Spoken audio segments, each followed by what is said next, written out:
Oh.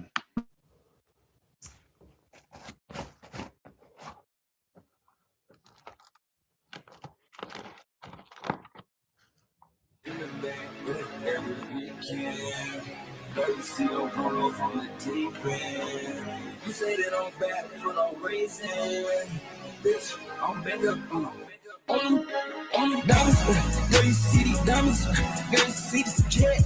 You know I'm different climates. How I got this bag. Yo, what's up? Yo, what's up? Hey, how's it going, guys? Yeah, it's been a little bit of some time. Yeah. This is the safe haven from the loosh farming.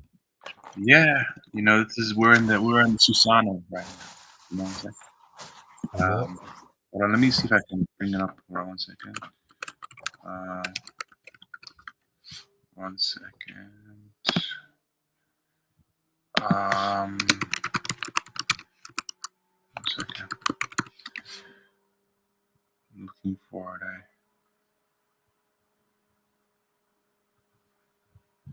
1 second.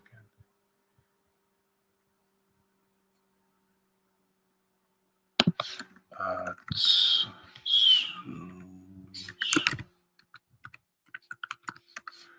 see if I can find it.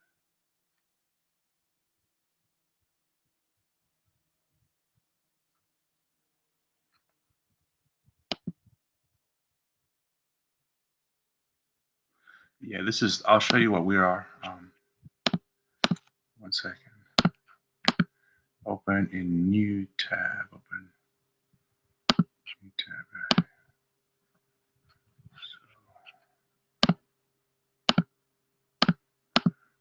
Oh shit, 1 second, my bad.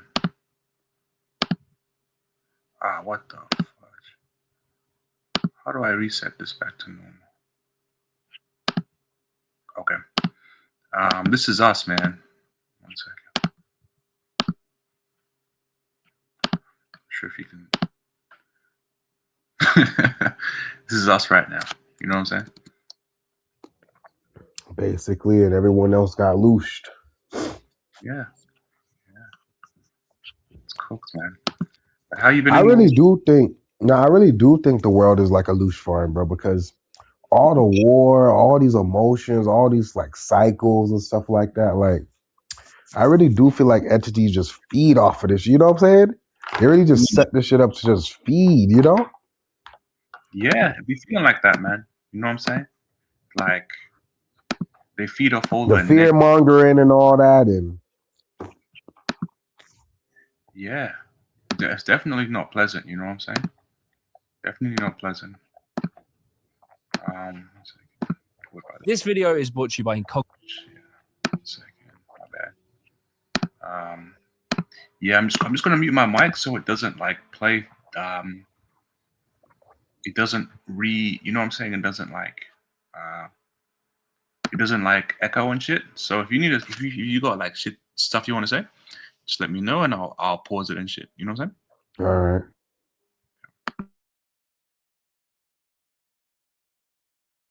The British Empire.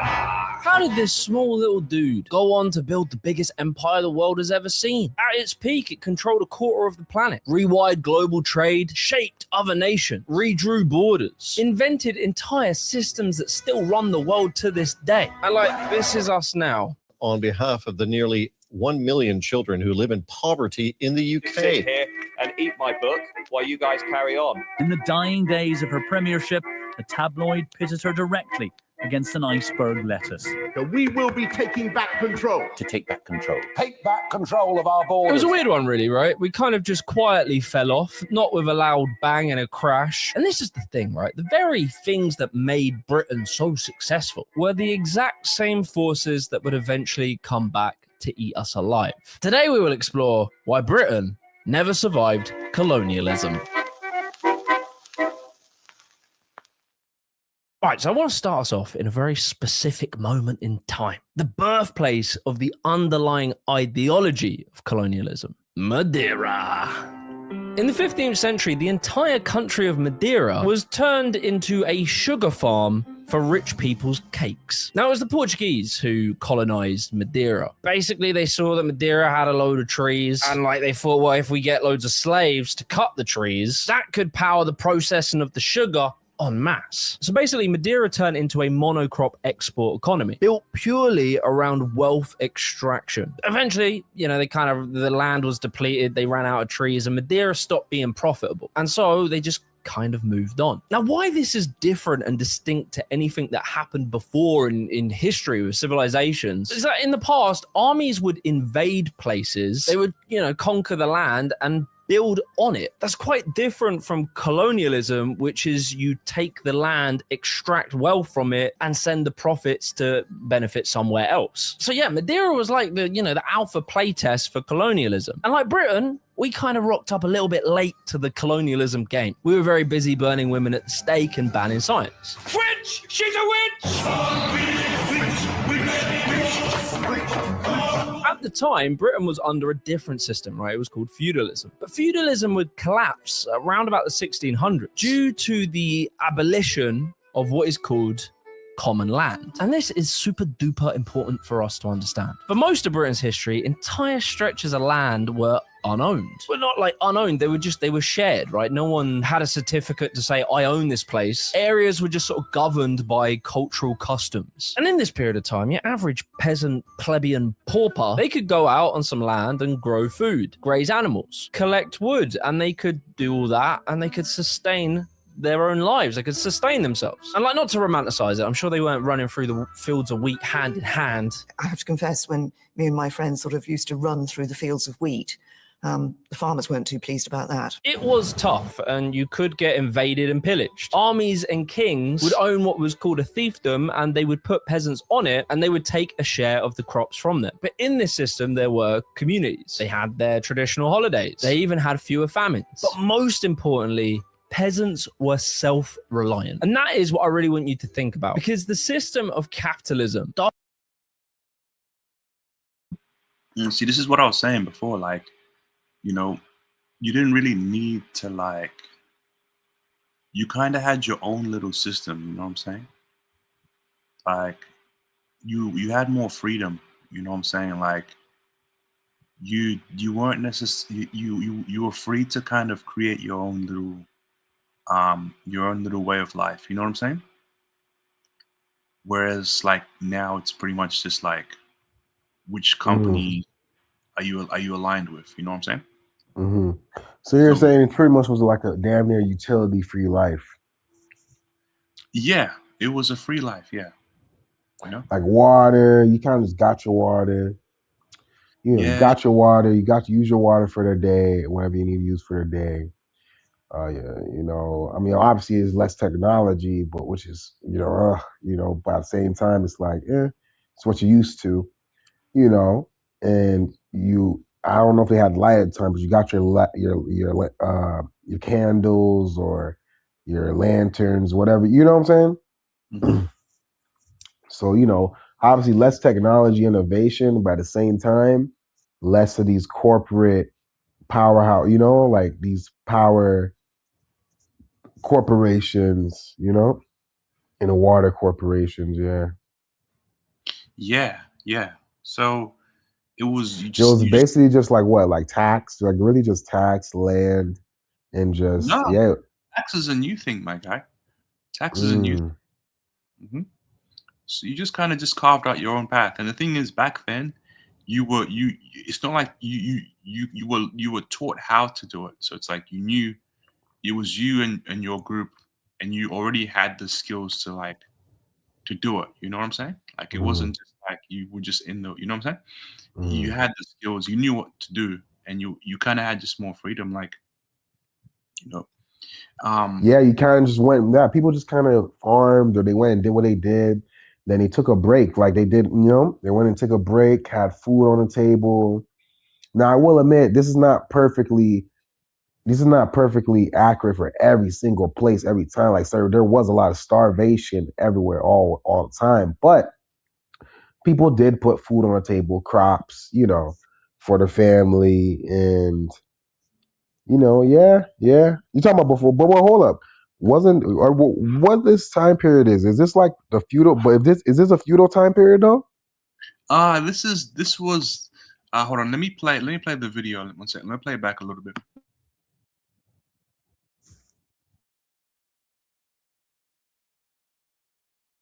Unowned. Well, not like unowned, they were shared. Which is you take the land, extract wealth from it, and send the profits to benefit somewhere else. So yeah, Madeira was like the alpha playtest for colonialism. And like Britain, we kind of rocked up a little bit late to the colonialism game. We were very busy burning women at the stake and banning science. Witch! She's a witch!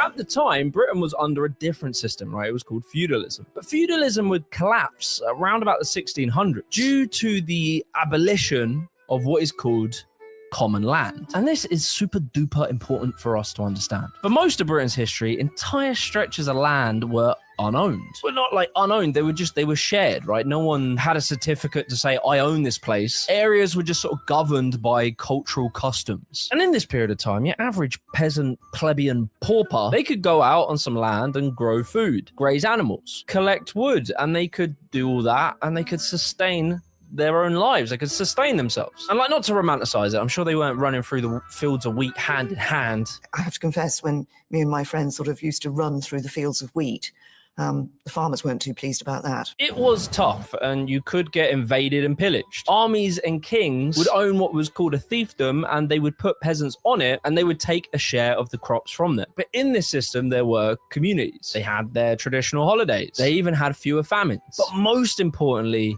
peasants were self-reliant. And that is what I really want you to think about, because the system of capitalism doesn't work if people have the realistic ability of opting out of it.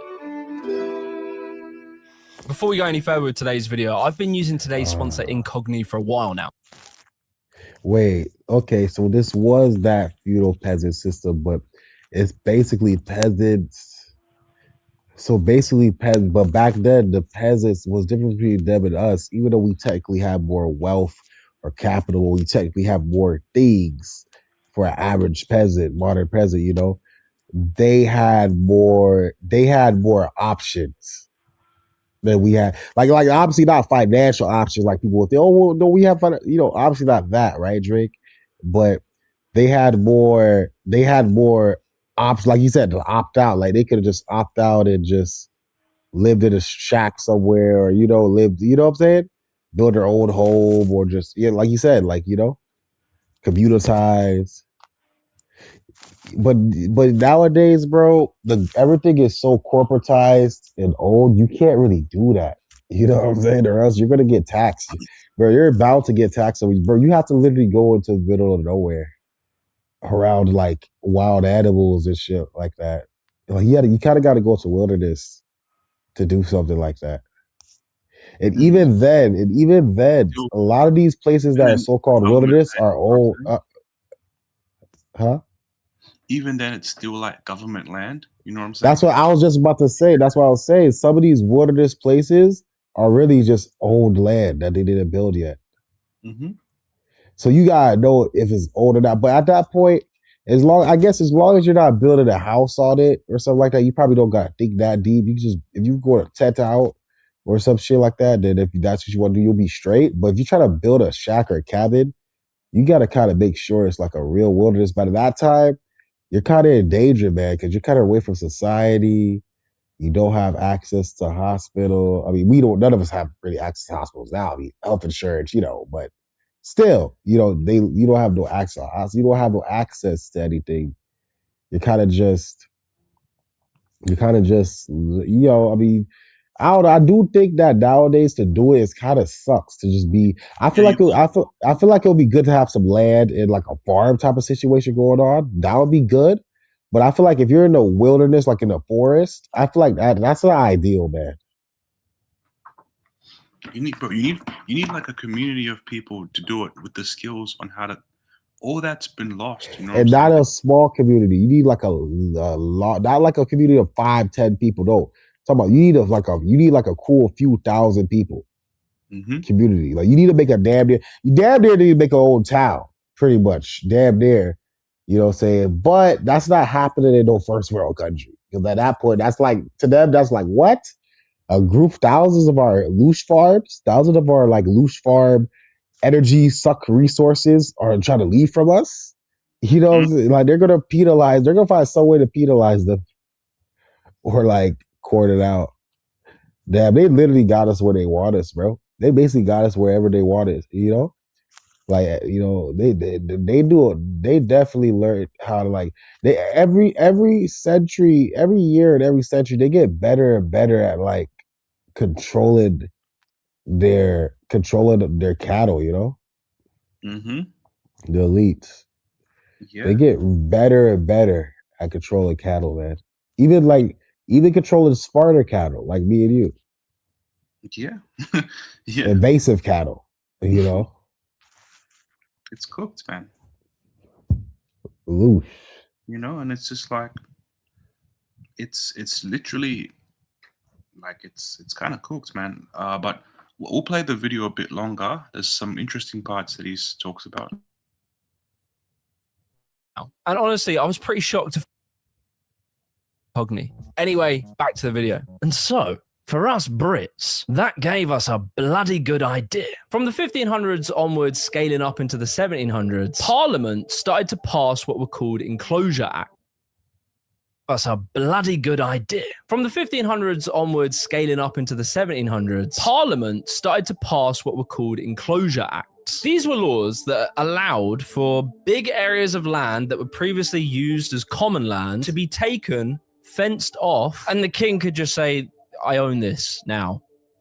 Sods. Once that happens, peasants can't just opt out and go and sustain themselves. Instead, they're forced into a process known as proletarianization, the forcing of a population of people into waged labor by removing their ability to sustain themselves outside of it. If you want to eat, you have to go and sell your labor to someone who owns land and capital. So despite a feudal peasant living under a hierarchy, under a king, etc., what makes their existence different to proletariat is that a feudal peasant grows food. They kept animals. They would use common land to collect wood, forage, and graze. Their survival wasn't dependent on a market. A proletariat has to buy food. They have to rent accommodation. They have to pay for heating. They have to pay for tools. And to get access to those things, they have to use money. See, this is like when the shift happens, you know? Yeah. When it becomes what do you say? Proletariat? Proletariat? What is that? What is that? Like the early 1900s? That picture? I'm not too sure of the time frames, to be fair. We can look it up. No, I'm just yeah, you go ahead, man. Don't worry about what just go ahead. Yeah. So it's like, this is when like the freedom was kind of just like stripped away. Because it's like now, because they started like, the king started to take more land, like just saying, hey, you know, I'm going to take this land, you know, give me that shit, store that shit, you know what I'm saying? Now people like kind of were forced into capitalism, you know what I'm saying? Yeah. This is like the early stages of people just being forced into it, you know? Because back then, like they could sustain themselves, you know what I'm saying? They could kind of forge their own destiny, right? But now, you know, it's kind of just like your destiny is tied to the capital owner. You know what I'm saying? So,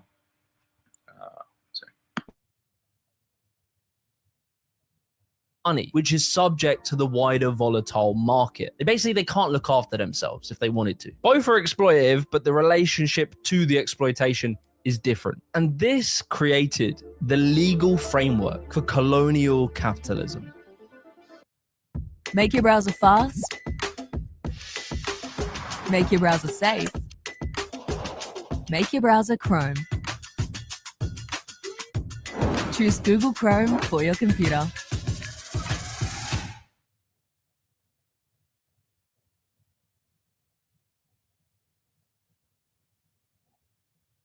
A long time ago, but not long enough ago that it's not still very relevant, everyone in Britain got in a big old boat and we set sail and we robbed, and this will sound far-fetched, everyone in the world.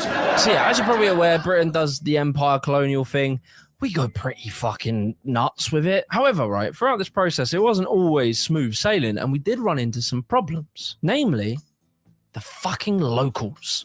You know, we would go to these places and very rudely, people would already be living there and they were kind of doing just fine. From the indigenous Irish, Indians, the indigenous Australians, they're all living on the land and surviving. They've lived there for generations. They've passed down knowledge. They have expert knowledge on how to survive on those lands. So at one point, right, the Brits go to Australia to colonize it. We rock up with a load of convicts out of our prisons. We just say, right, you lot go Australia. And we made colonies. They tried to do that, but the convicts started to look around and realize, like, we could just fuck off. We don't have to, there's no reason we have to stay here. And so some did. They would escape and they would go inland because Australia is fucking massive, and they would go and become self-sufficient. Now, why are you going to work for some dude, bro, when you could just be your own boss? Rise and grind, Sigma.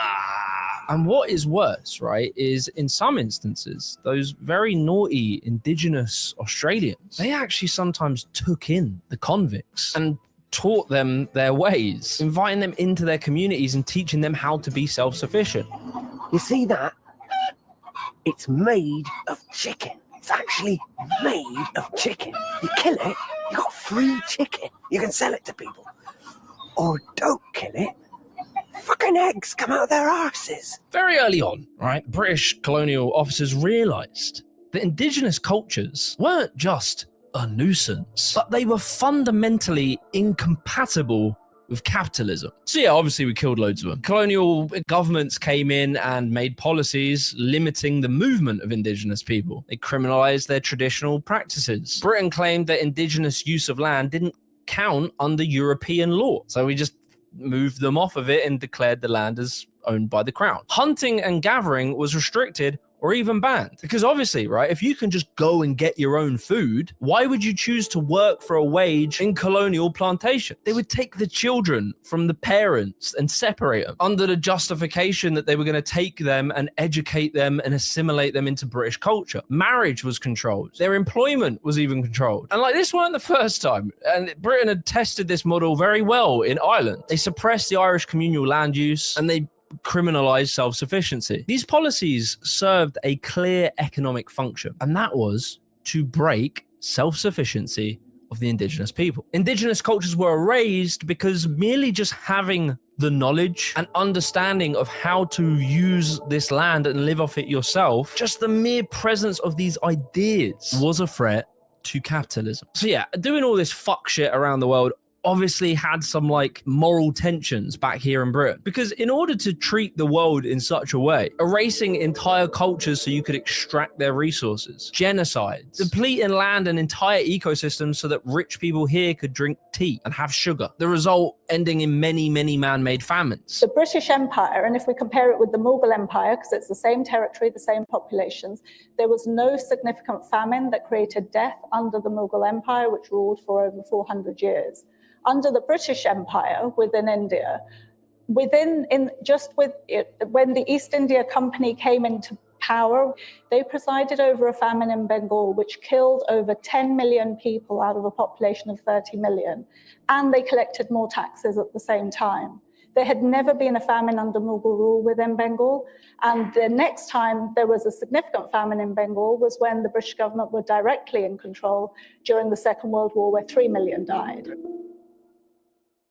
Some estimates place the deaths attributed to British colonialism between somewhere like 40 million and 100 million. And half the reason we don't have an exact number of deaths is because as recently as 1950 to 1970s, under a state-led effort called Operation Legacy, Britain removed many colonial records of documented torture, mass detention, collective punishment, and racial violence. Colonialism fundamentally tilted the world in favor of Europeans. This destabilization led to many conflicts all around the world. Conflicts to this day. Conflicts that even affect us directly. You know, terrorism that comes back to our shores. Environmental disasters, refugee crisis. At 2:54 a.m. on Friday, October the 12th, 1984, the Irish Republican Army tried to assassinate the entire British cabinet. They almost succeeded. And I say all this, and I know there are some people listening and thinking, blah, blah, blah, blah, blah, get over it. It was hundreds of years ago. This is just white guilt, victim mentality. Why should I be made to feel shame about my ancestors? And I really want to pause on that response, right? Because I've heard that a lot. And I think that reaction is very important. Firstly, unless your ancestors were very wealthy industrialists or aristocrats, and somewhere down the line things went so wrong that you're sat here watching me on your lunch break, maybe you should be ashamed of them. But most likely, your ancestors were in the mines. They were probably in factories. They were not the architects of this system. They were suffering under it too. But regardless, it's that very specific reaction, that defensiveness, to not want to feel connected or feel shame from this period of time, that shows us the very deep cultural impact that colonialism has left on much of the British public. And for us to understand, we need to take a moment to talk about the moral justification for colonialism. India effectively was a disparate bunch of warring tribes. There was murder, there was widespread mayhem, and the British, I agree, they didn't do it by necessarily diplomatic means. Might had to be right on occasions, but the British put in a system that actually brought about education, that actually brought about partial emancipation of women, that actually brought about democracy, that made India where it is today. India is a classic example, and I did say right at the top, there is good and there is bad. There is a lot of good. You must acknowledge some of that.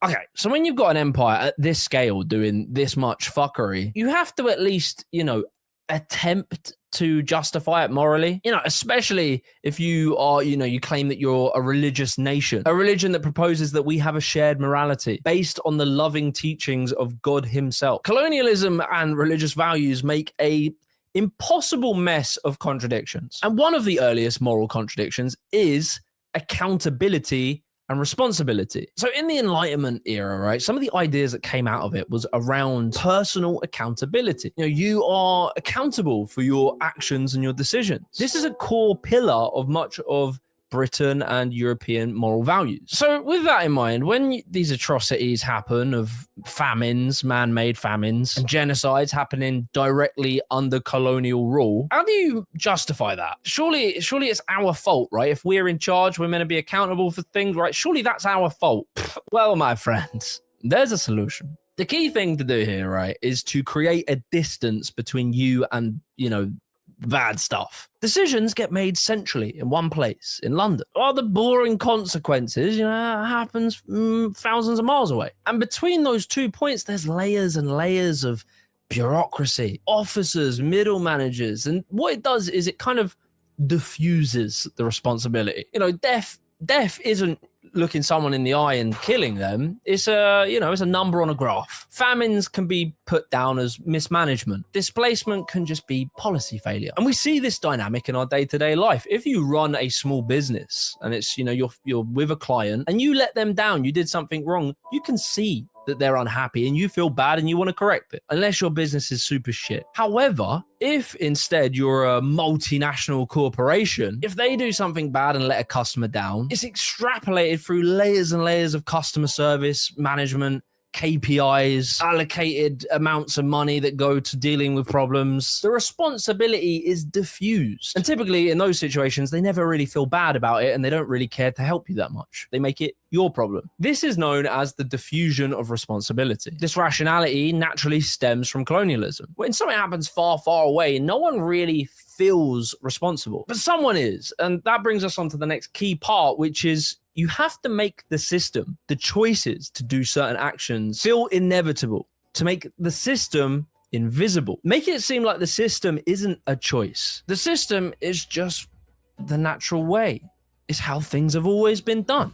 What I don't accept is that the form of enslavement that the Europeans engaged in was uniquely brutal. It was very brutal. It wasn't uniquely so. That to finger the British alone, and it's only the British or Europeans who are being fingered, is just unfair.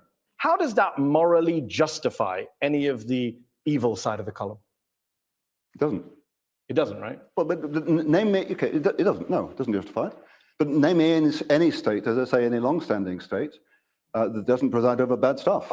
Early liberal thinkers like John Locke are really central here. Locke argues that land only becomes legitimate property when it is improved by using labor. So if the way that indigenous people are using land doesn't qualify as ownership, then taking it doesn't qualify as thievery. Instead, it's progress. You're improving the land. And slowly, European standards of development, what we were doing and where we were at, became a lens in which we see the rest of the world. We are the developed world, and they are the undeveloped world. By the 19th century, this logic hardened into explicit theories on civilizations themselves. They argued that civilizations have natural stages. They start as communal and they move to individualistic. From irrational to rational, with European standards positioned at the end of that timeline. Everyone else needs to get to where we are. This would lead people like John Stuart Mill to argue openly that cruel treatment and abuse is needed in order for us to govern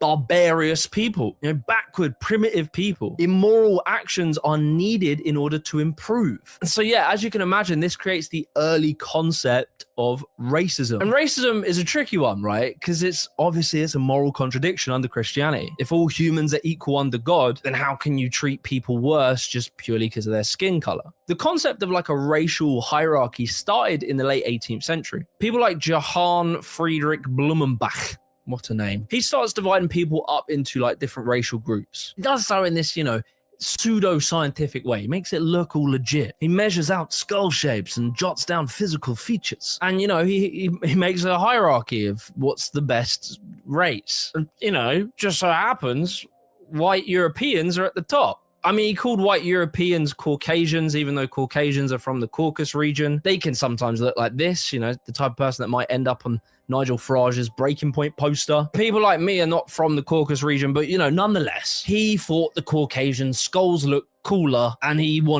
claimed that the white Europeans were Caucasians. Science. This matters because what he starts to do is, as I say, pseudo-scientific, but he starts to make it seem that there's these racial differences and that inequality amongst these racial groups is natural. It's biological. From here, people start to argue that superior races dominate the planet and that civilizations decay when they start to mix racially. You end up with the concept of social Darwinism, which paints the world as this sort of dog-eat-dog, survival of the fittest, every man for themselves kind of world. And that all of this is scientific, biological, and natural. Given to a large degree by Somalians. They've taken it. Somalians, can you imagine? A lot of very low IQ people, they don't... Okay, the reality is that the vast majority of Somalis and Afghans in this country simply don't have the IQ or the culture or, frankly, the morals to be good apples. That's convenient, right? Because if there are groups of people who are poor, colonized, or even exterminated, it's no longer because of your moral choice. You didn't choose that. That's just natural selection. And these faux scientific ideas fused with religion. The same principles are basically applied to the Protestant work ethic. The idea that God requires of his people hard work, nothing is given to you. And therefore they argue that the rich and successful are actually very virtuous and the poor and the downtrodden are moral reprobates. And so after you do all that, well done. You have now successfully morally justified a racial hierarchy with white European elites at the top and all of the other races at the bottom for you to tread on. But look, there's one final concept that really ties this whole structure together, and that is nationalism. You gotta remember, right, in this period, British workers, like the workers of these empires, they had no fucking choice. They weren't the ones controlling imperial policy. No, they were down in the mines and they were living awful lives. And so obviously over time, this creates like an animosity towards the very wealthy. Nationalism is created to replace the feelings of class solidarity, where you might feel very connected to your fellow worker who is also living in very exploitative conditions, and you might feel a collective identity that is very separate of that of the powerful people who often have very opposing interests to you. What national pride does is actually merges these two groups and their interests together. Nationalism can convince workers not to blame the elite for their bad living standards, but actually to thank them for giving them the ability to work. If you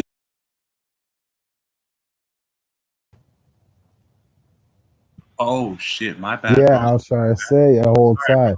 I was trying to say that probably like 10 minutes back, man. I was trying Yeah, to tell you something 10 minutes ago, sorry, but bro. My probably bad. My won't remember it. Yeah. I was trying to tell you that what it was at one point in the video, he was saying how he wanted they wanted to socially assimilate the Indians into British culture, right? And that's because they saw the Native Americans as threats because they knew how to live off the land. Just like bad. how some Caribbeans, Africans, Rastafarians and stuff, they preach that like living off the land, like eating off foods from trees. Like if you notice in cities, they cut down fruit trees because every place has some kind of fruit tree, like an apple tree.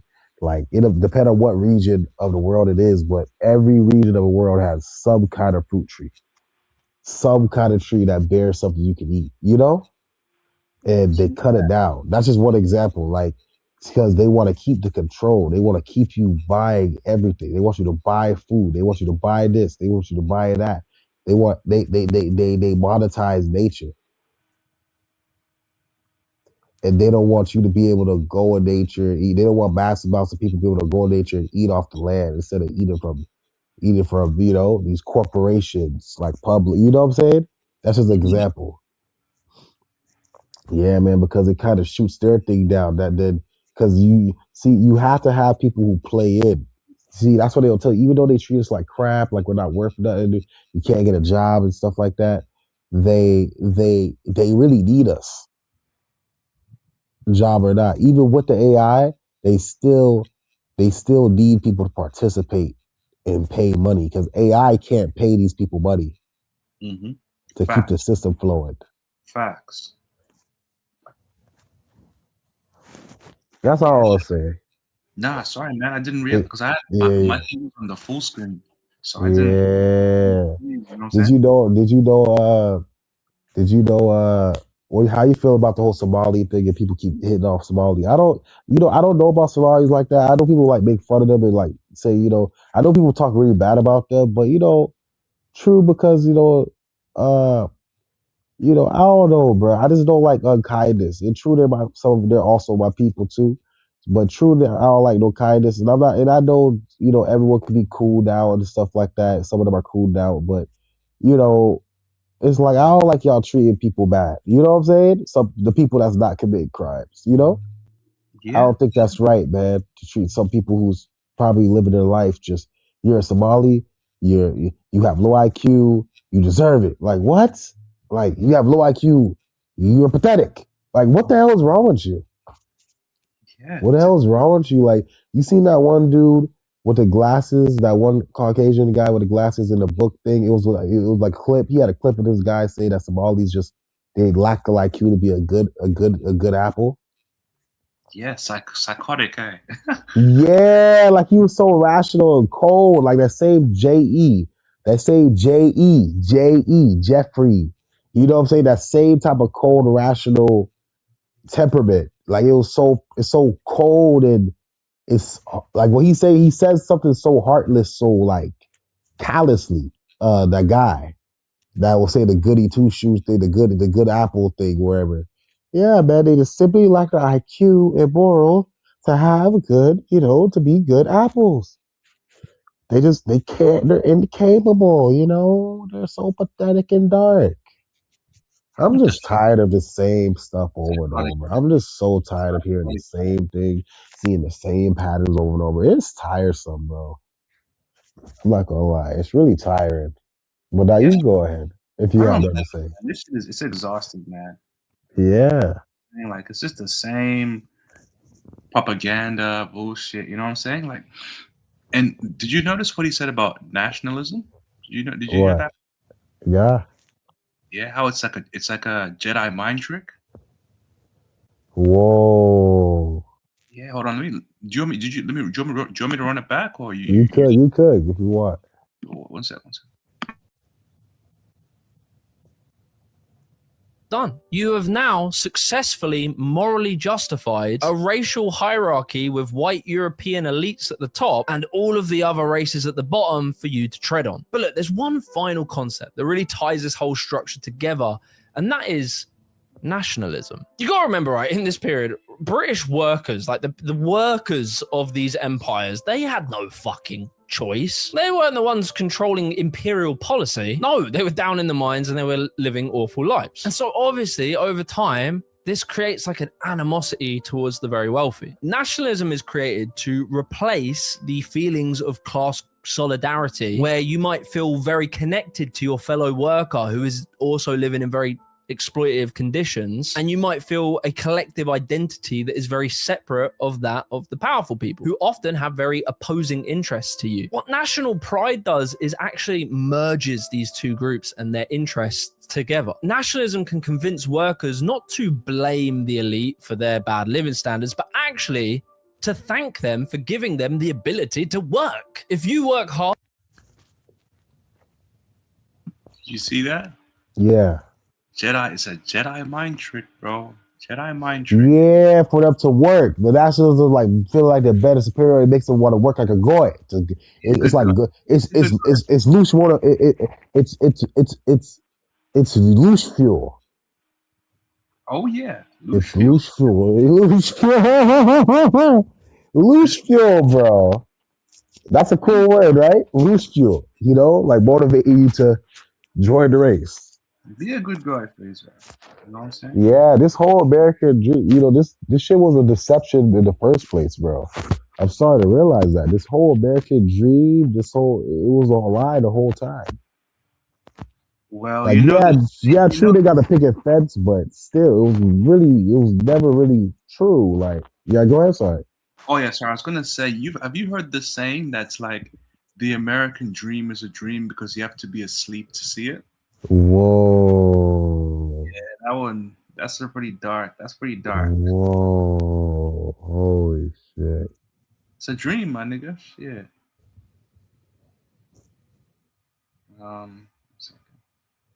Dreams aren't real. Yeah. Oh shit. One second. Just one second. Let me just run this shit. The nation is strong. If the nation is strong, the nation is wealthy. If the nation is wealthy, then you can get your few pennies. What little you may have, the nation is so gracious in giving it to you. And so you're kind of forced to support the ideas of like the global power structure that is your nation in order for you to survive. And there you have it, right? That is the entire colonial ideological framework. Racial hierarchy explains who can be dominated. Individualism explains why suffering is deserved. Nationalism explains why global domination is justified. None of these ideas emerge because they're morally true. They emerge because they are structurally needed to maintain certain individuals' positions of power. And once these ideas are embedded in law, in the education system, in institutions, and then eventually into culture, these ideologies stop feeling like ideologies. They just sort of blend into the background. They become just how the world works. And that is the real legacy of the empire. Not just what Britain did, but the ideas they had to invent so that it could live with doing it. And when the empire eventually collapsed, those ideas didn't just disappear. The armed services themselves have fostered a new awareness among their members that the country they have saved from defeat belongs to all the British people. This is our country, and if there is injustice, inequality, it's our fault for allowing it. All right, so after the Second World War, Britain's gone and done the impossible. We built the welfare state, expanded public services, raised the living standards for large parts of the working population. The government have announced their plans to establish a national health service so that everyone may be provided with up-to-date medical care. Among the most comprehensive of the schemes proposed for the Britain of the future is that of Liberal MP Sir William Beveridge, whose plan for social security is predicated on the assumption that freedom from want can best be achieved through cooperation of the state with the individual. Very, very good. We talk about this a lot, but sometimes we can talk about it in a way that isn't given a full picture. Often this period of time can be represented as like a break away from the imperial past, a turn inward, a moral reset. But in complete reality, the post-war period, we're relying on the exact same structures as the empire did. That Britain occupies a privileged position in the global economy, that trade flows will remain favorable to The Britannia. company we now call BP over the last 100 years has really traced the arc of global transnational capitalism. Iran was sitting on an ocean of oil, and then they decided they would take it under a corrupt deal that they had struck with a few representatives of the old declining Iranian monarchy, all of whom had been paid off by the company. This concession, which later became known as the Anglo-Persian Oil Company, guaranteed itself or won the right to own all of Iran's oil. So nobody in Iran had any right to drill for oil or extract oil or sell oil. Even in this time, we were still just extracting wealth from different nations and then propping up our living standards with that money. And it did work. For 30 years, the working class, their living standards kept rising. We had incredible growth and technological innovation. But the problem was that the foundations this, incredible period of time grew on, the foundation... Pause it. Sorry. Bro, because no, bro, you don't understand, bro. This is before the loosh got real, bro. This is before the loosh farming got real. This is where they actually this is before they realized their mistakes. So at one point, they never really true because society wasn't that advanced.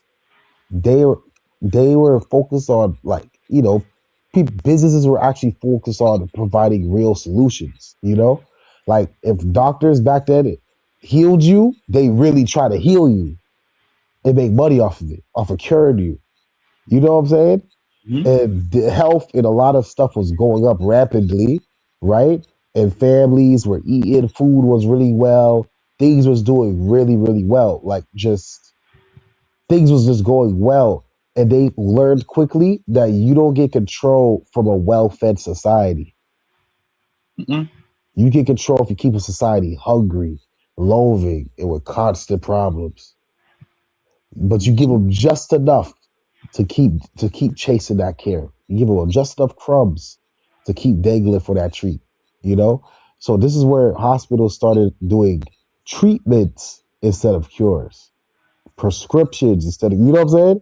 This is where, food places, they raise up their prices, with things to keep certain things at bay, So what I'm saying is this is before they fully mastered capitalism, Gaint traps to keep you into enslavement to your 9 to 5s.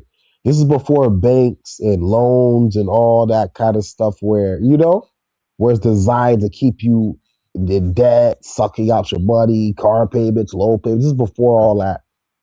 Way before all that bullshit we go through now. No, I just had to point that out. What he's talking about, this, that's why you say it's so peak. You say this modern for the average person, it was really well. This, I know what area he's talking about. I just don't know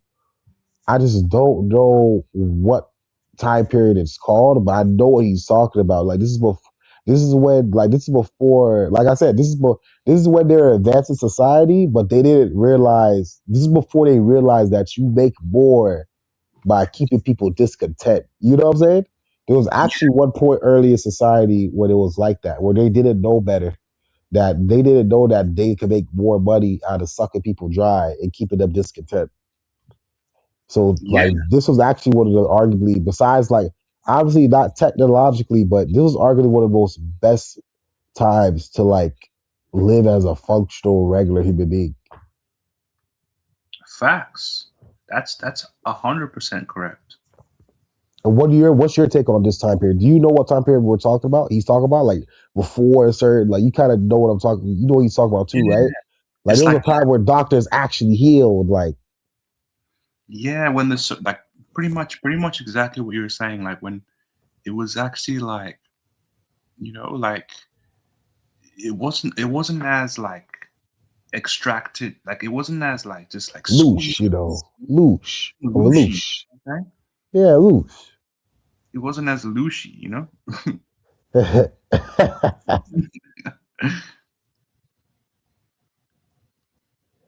Yep.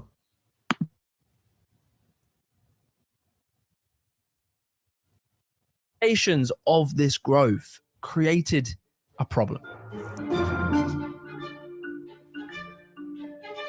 There's something really interesting that happens here, right? If you build an entire cultural way of thinking that justifies the empire, but the ideas and like the moral framework that allowed that empire to become acceptable ends up making the loss of that empire fucking incomprehensible.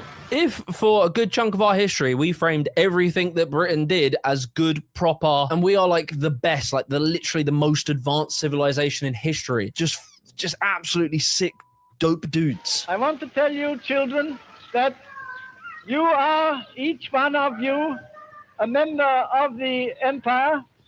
And when you sing that you're proud of the empire, I want you to feel that you're proud of yourselves.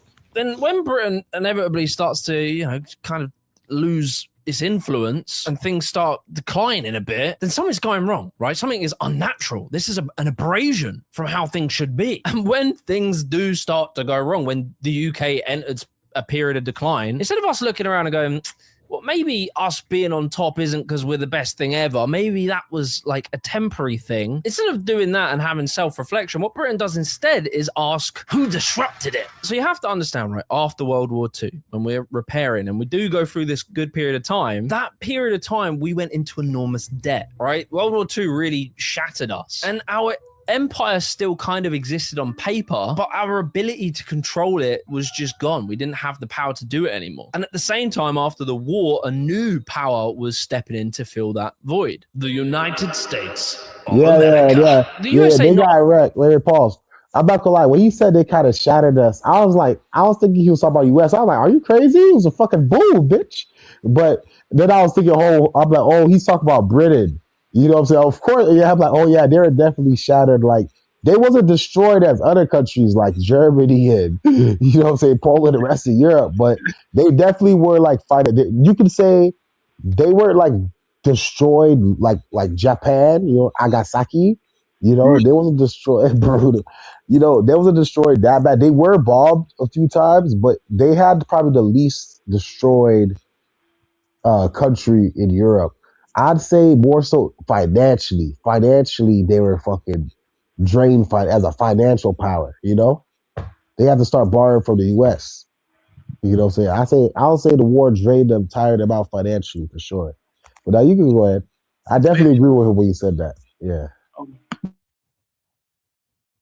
Only comes out of the war like intact. They actually are now strengthened and they become the new global imperial power, a nation built off of our ideals. However, the Americans understood something we didn't. America understood that to have an empire, you don't need to actually rule everywhere directly and be in control of everyone. They didn't need to build America India. Instead, they realized you could just control everyone economically. And Britain, we became one of the first test cases for this. The charming British High Street, or Main Street if you're American, with its cobbled streets, picturesque pubs and cutesy bakeries. But there's an uncomfortable truth lurking behind the storefronts, because a lot of these stores are not owned by independent shopkeepers or even big multinationals. Instead, they're controlled by private equity investors. In fact, private equity has flown into the UK at an unprecedented rate since Brexit, hoovering up scores of high street names such as Burger King, New Look and Pizza Express. As the UK adjusts to new economic realities, the private equity boom could pose a problem for the future of the British high street and the millions of people who work on it. Because most private equity is dependent on one thing: debt. America gives us a load of loans after the war to repair and rebuild. And what starts to happen is Britain's ability to self-sustain eventually gets taken from us. We are forced into a dependency on America. This was the proletarianization of Britain itself. So American firms slowly start to sniff around Britain. And they didn't just invest in Britain, they started to own Britain. US firms like ExxonMobil and Chevron start owning assets in our North Sea energy. And while American private equity starts owning stakes across our electricity generation, our grid, and energy. They step into our retail spaces. High streets get hollowed out for American firms. Amazon comes in. Walmart comes in via Asda. McDonald's, Starbucks. In housing, Blackstone and BlackRock. They buy up rental units, student accommodation, development land. In defense and technology, Britain rents it off companies like Lockheed Martin and Boeing instead of building it and owning it ourselves. Every layer of British society, every bill you pay, every time you go to shops, money is slowly extracted out of our economy and goes to the Americans. The same exact principles that made Britain so great eventually has come back to bite us. London.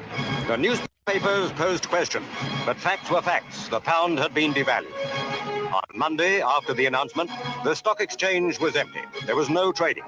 But outside in Throgmorton Street, brokers and jobbers crowded together, not to carry on business, but to try and sort out what the drop in the pound's value would mean to them when they started work next morning. And this really matters because it completely shapes how Britain even understands what's happening to itself right now. Historically, when an empire collapses, it's usually a big fucking deal. You know, there's war, there's bloodshed, there's land gets taken. You know, if you think of Nazi Germany, Imperial Japan, the Ottoman Empire, Napoleonic France, like they're usually big dramatic events. It all visibly and obviously comes crashing down, and the people of the country look at it and go, oh shit, everything is different now. The old world is dead. Judges from Britain, America, Russia, and France assemble in Nuremberg's courthouse. Empowered to impose sentence of death, or such punishment as it may consider just, the tribunal sits in judgment upon 20 leaders of the Nazi Party. And it's this reflection that is known as foundational rupture. And when that happens, right, a society is forced to enter a period of time where they ask, who are they now? Post-collapse. You know, Germany reinvents itself. It becomes like an export-led industrial state. Japan becomes a manufacturing and technology power. France assumes like a leadership position in Europe. You see, Britain's loss of empire was different. It was quiet. It was gradual. There was no massive foundational rupture that put us onto a new path and gave us a new cultural identity. Instead, we experienced what is called post-imperial drift. And that's because, yeah, when British Empire collapsed and all the countries we colonized gained independence from us, all of our institutions remained. The monarchy, parliament, it was all the same. The civil service, the legal structure, right? Nothing visibly changed for us. And that means the way we structured society through these institutions were built on this colonial relationship to the rest of the world. They were built on dominance. They're built to regulate trade from a position of strength, manage external countries that are dependent on us. But when those external resources disappeared, no one said, oh, it's over now. Instead, we continued to function like those underlying conditions still existed. And that puts you in a real confusing headspace, right? If the ideologies and the cultural messaging from the past tells Britain to view itself as developed, superior, and in control, never subservient, well, when Britain inevitably started to experience decline, we don't have like the cognitive ability to see it as a structural problem, something wrong in the way our country's set up. All we have the ability to do is see it as someone's fucked it. We individualize the problem down to like mismanagement, right? Someone's fucked up. Someone's not doing their job right and they're not running the system properly. So after the 2008 financial crisis, Britain starts to experience stagnating wages, declining public services, and regional economic collapse. Certain parts of the UK become very run down, very left behind. And the response we have politically is never to come up with like new ideas and change. Instead, it's to double down on the past. We focus more and more on competence, running the thing properly, running it like a business. Politically, the assumption remains that the system itself is fundamentally sound. All that's happened is it's just been mismanaged. And it's from this way of thinking that something like Brexit starts to make sense. So we will be taking back control. And we have already taken back control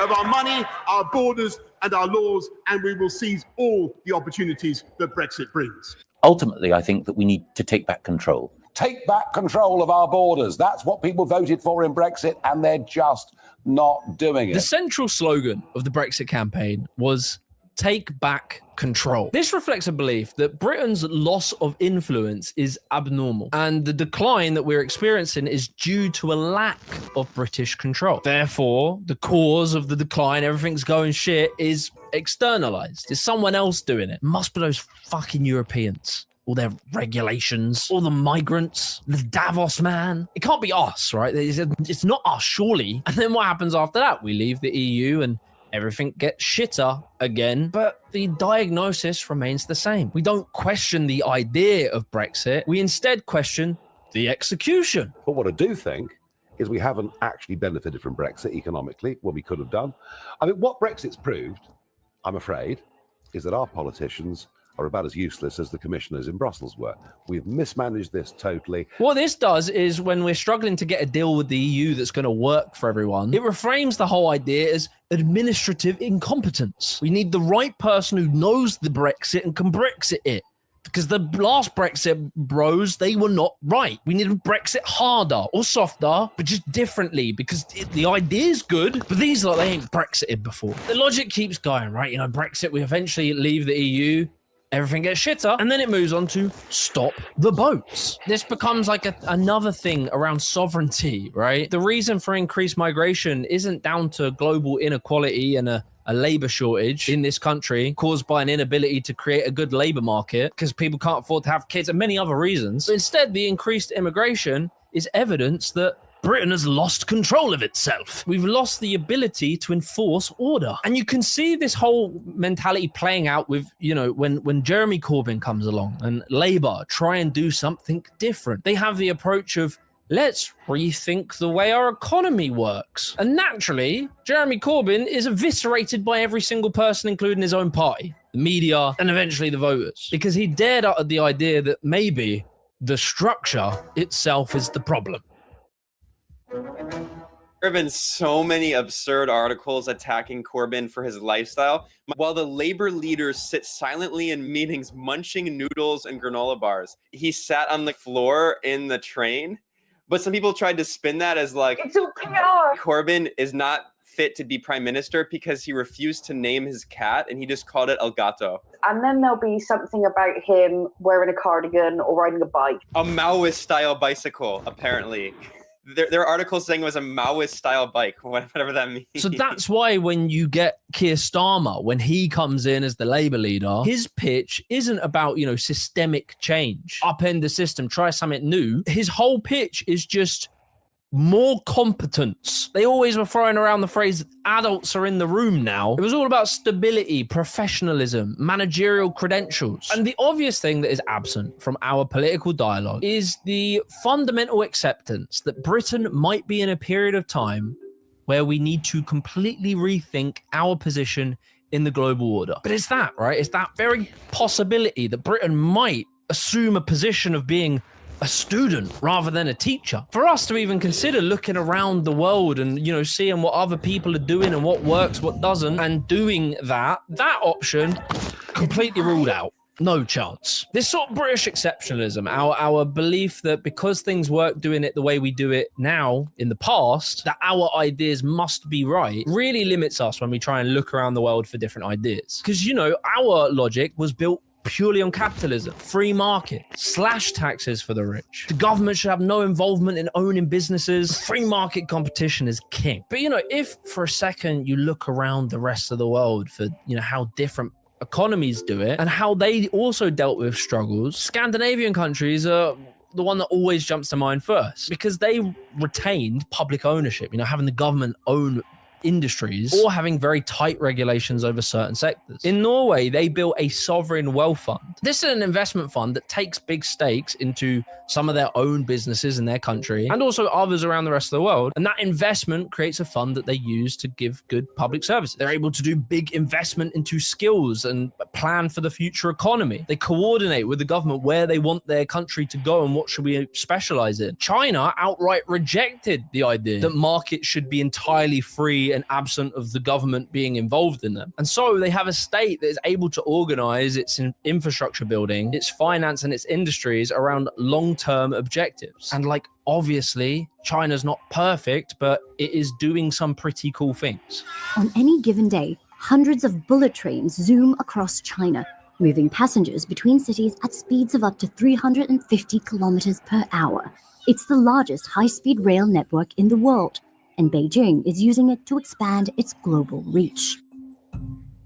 Singapore, with its approach to housing and land, them lot built shitloads of public housing through the government, through the state. 90% of the land is owned by the state. Around 80% of the residents live in public housing, and the housing is very high quality. They have relatively low homelessness and strong social cohesion as they house people across ethnic, age, and wealth divides. All the while, they are a very free market economy. And you could look at tons of different models and take different ideas. But yeah, the idea of doing anything close to any of these things is completely absent from political conversation in this country. We just shout about refugees all day. But here's the thing, right? Britain sometimes does look at other nations for tips on what they should do, but they do so in a very selective way. You'll often hear a lot of bros talking about Dubai, right? We need to be more like Dubai. And they're like held up as the model economy. But this admiration for Dubai really reveals quite a lot about the ideological filters in which we look at the world. And this city is just booming. I've never seen more construction cranes anywhere in the world. And we also have a little over 1 million British tourists as well. And last year, the UAE had close to 22 million tourists that came and visited. And these are the kinds of metrics, if you will, that really signal and cement that we are not just open to the world, but that we're also a comfortable, stable, safe space for people to come and live. And of course, no income tax. And no income tax. No inheritance tax. Yes. Dubai's economy is built on finance, property prices inflating, some logistics, but tourism, very low tax rates, and very weak exploitative labor laws. And most importantly, they massively rely on very rich people coming and staying there. I would argue Dubai is like a economic parasite. It doesn't really develop that much itself. It tends to just try and attract rich people who built their... Wait. When I'm done talking with you on this, I want you to go back 30 seconds after I'm done, though. Wait, hold the fuck up, bro. Hold the fuck up. This is like new to me, like, whoa. He clearly doesn't like Dubai, bro. Whoa. Like Drake, like, he said an economic parasite. You said an economic parasite, bro. You know how disrespectful that is? He says it's basically like an economic parasite. So what do you know about Dubai? Like, did you know all this shit, or is this new to you? Like, this all she said. Dubai is a very, I would say it's a very, it's like it's the Emerald City. You know what I'm saying? Yeah. It's Is it capitalist? Ooh, it's more of a feudal. It is capitalist. Ooh, it's feudal. Oh no, bruh. It's a monarchy. No way. Monarchy. It's a monarchy. No, that's just a new. So it's more of a monarchy version of cap. Oh my god, bro. Yeah, it's like That's even fucking worse than where we're at. Than where I'm at. Where you at? Oh, bro, it's literally like it's like a shining. Yeah, it's like a shining. You use that, right? Our capitalisms, right? It's like a It's Oh, shit. Hold up. Yeah, it like seems like I can't hear you. I just put my thing back in. It's What? it's dodgy, bro. It's dodgy. It's dodgy. Like there's a lot of like suspicious things that happen there. You know what I'm saying? But from the surface, it's like a very beautiful, luxurious place. You know. Damn. But behind the club, Probably gonna have to come back in, bro. Hello? Oh shit, his thing. 1 sec. Ooh, okay, this brother's thing not working.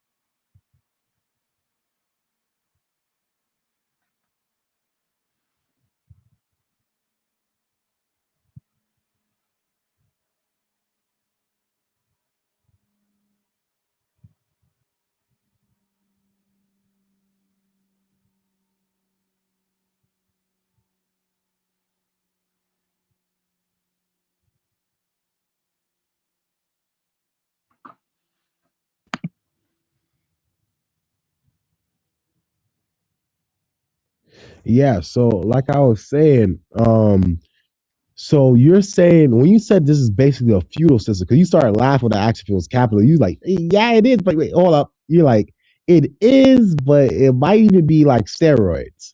Pretty much what you're saying. It's pretty much like our shits on steroids. Yeah, it's bro. It's like it's a monarchy. It's a Decepticon. It's like it might look like a very nice car, but it can transform into like, you know what I'm saying? Bruh, see, that's why they have slavery there. Bruh. Bro, Bruh, it's they're sick. They're sick. dark, man. Bro, so they're worse. So it's worse to try to make a come up a job or a 9 to 5 there or make a business hustle there. It's worse to do it there than in Australia or US. Yeah, Dubai, man. Dubai is only for if you've got capital or you're a void. You know what I'm saying?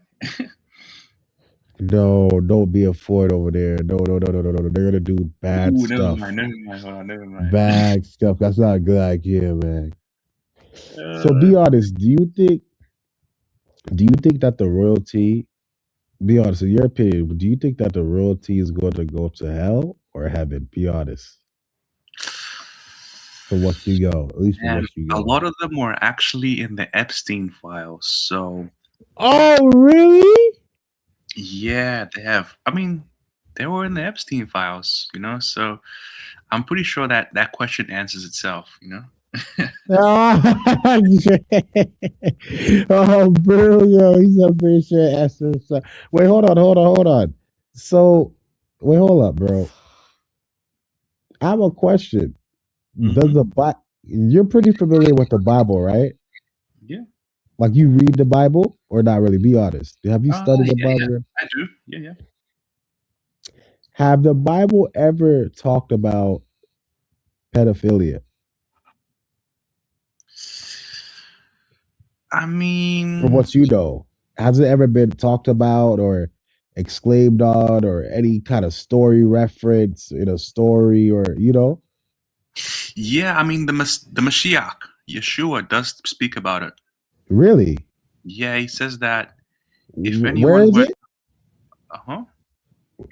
You said my bad. Go ahead. You said what?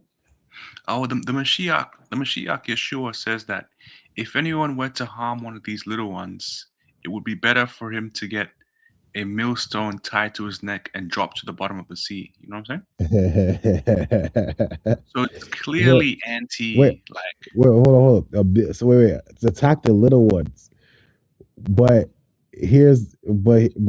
okay.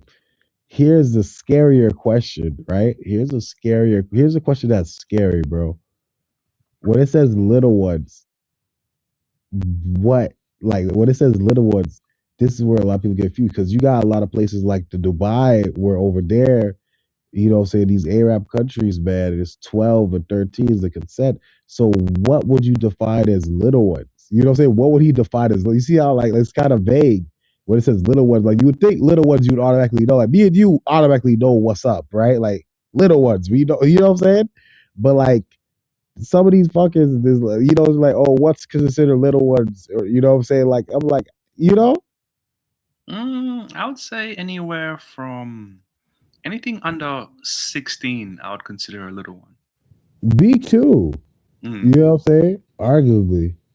Yeah, because they're small little, like, like just little Nah, man, things. guys, they want to. Man, there's some people they want to rip them apart, man. They want to tear them a new one, bro.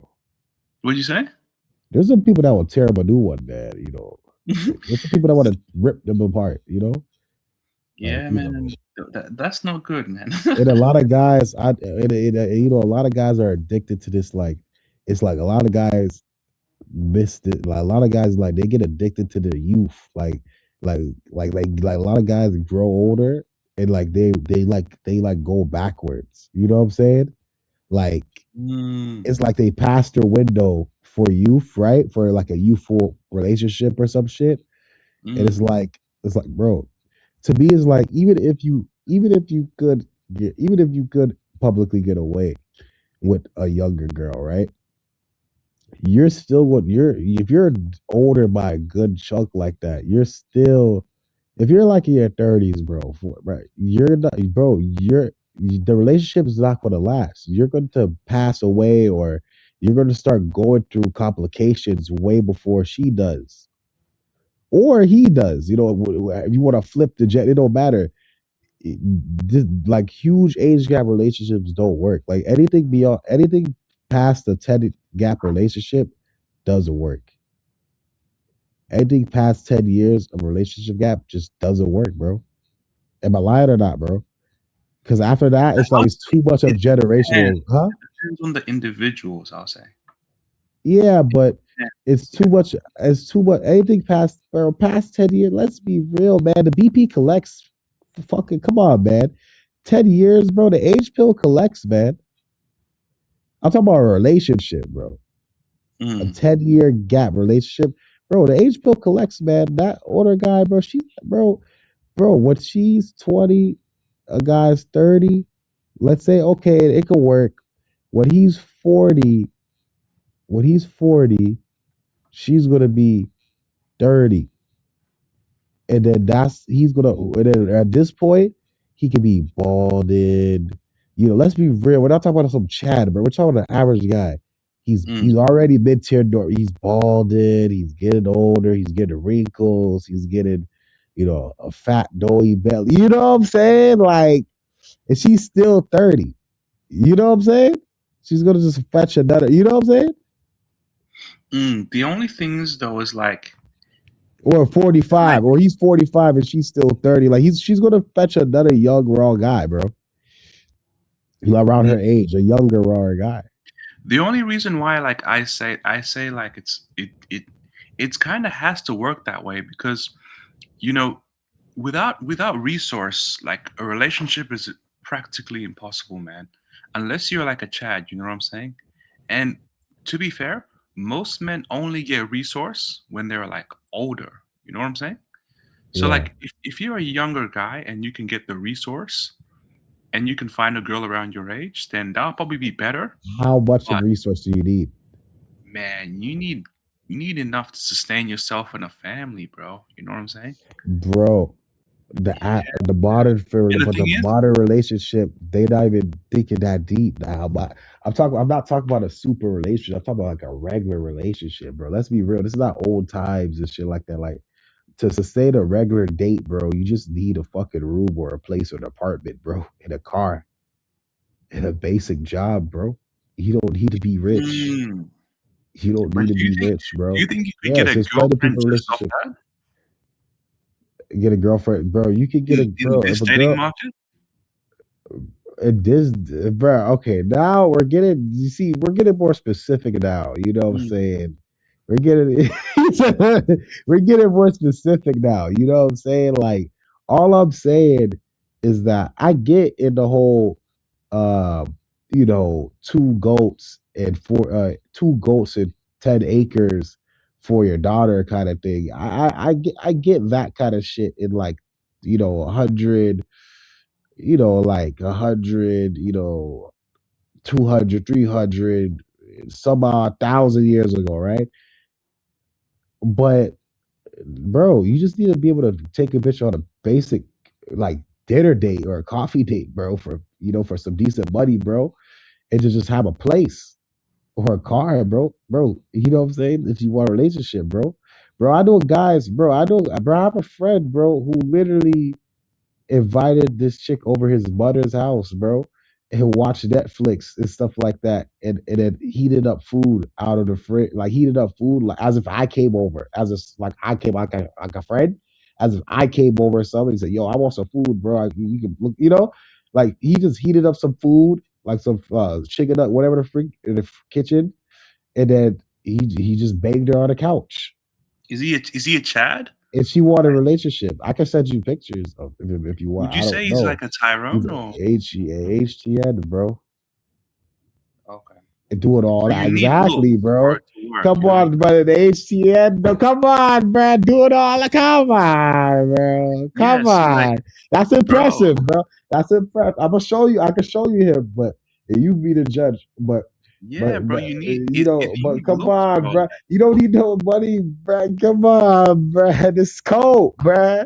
It's cold, bro. This is like okay, maybe in like super survival type of like history, like maybe these super non-technological history, right? Like you said, these non-feministic history, right? Maybe in these history where you have to chop down trees and shit. Maybe that's true, you know. Maybe that's 16, 15, 18-year-old chick, whatever the culture is, you know, say have to date that 30, 40-year-old guy. You know, say that's ugly as fuck, probably. Let's be real. Fucker's probably fucking ugly. Let's keep it a buck. Fucker's ugly, man. Like most Yeah. 40-year-olds are ugly as shit. I'm just keeping it a buck. I'm gonna keep it raunchy, bro. I'm gonna go in. I'm going in. They're ugly, man. Let's be real. They don't like they fucking ass, bro. It's rare you see a 40-year-old guy that looks good. And same thing for a woman, but you're more likely to find a decent looking 40-year-old woman than a decent looking 40-year-old man. I'm just being real with you.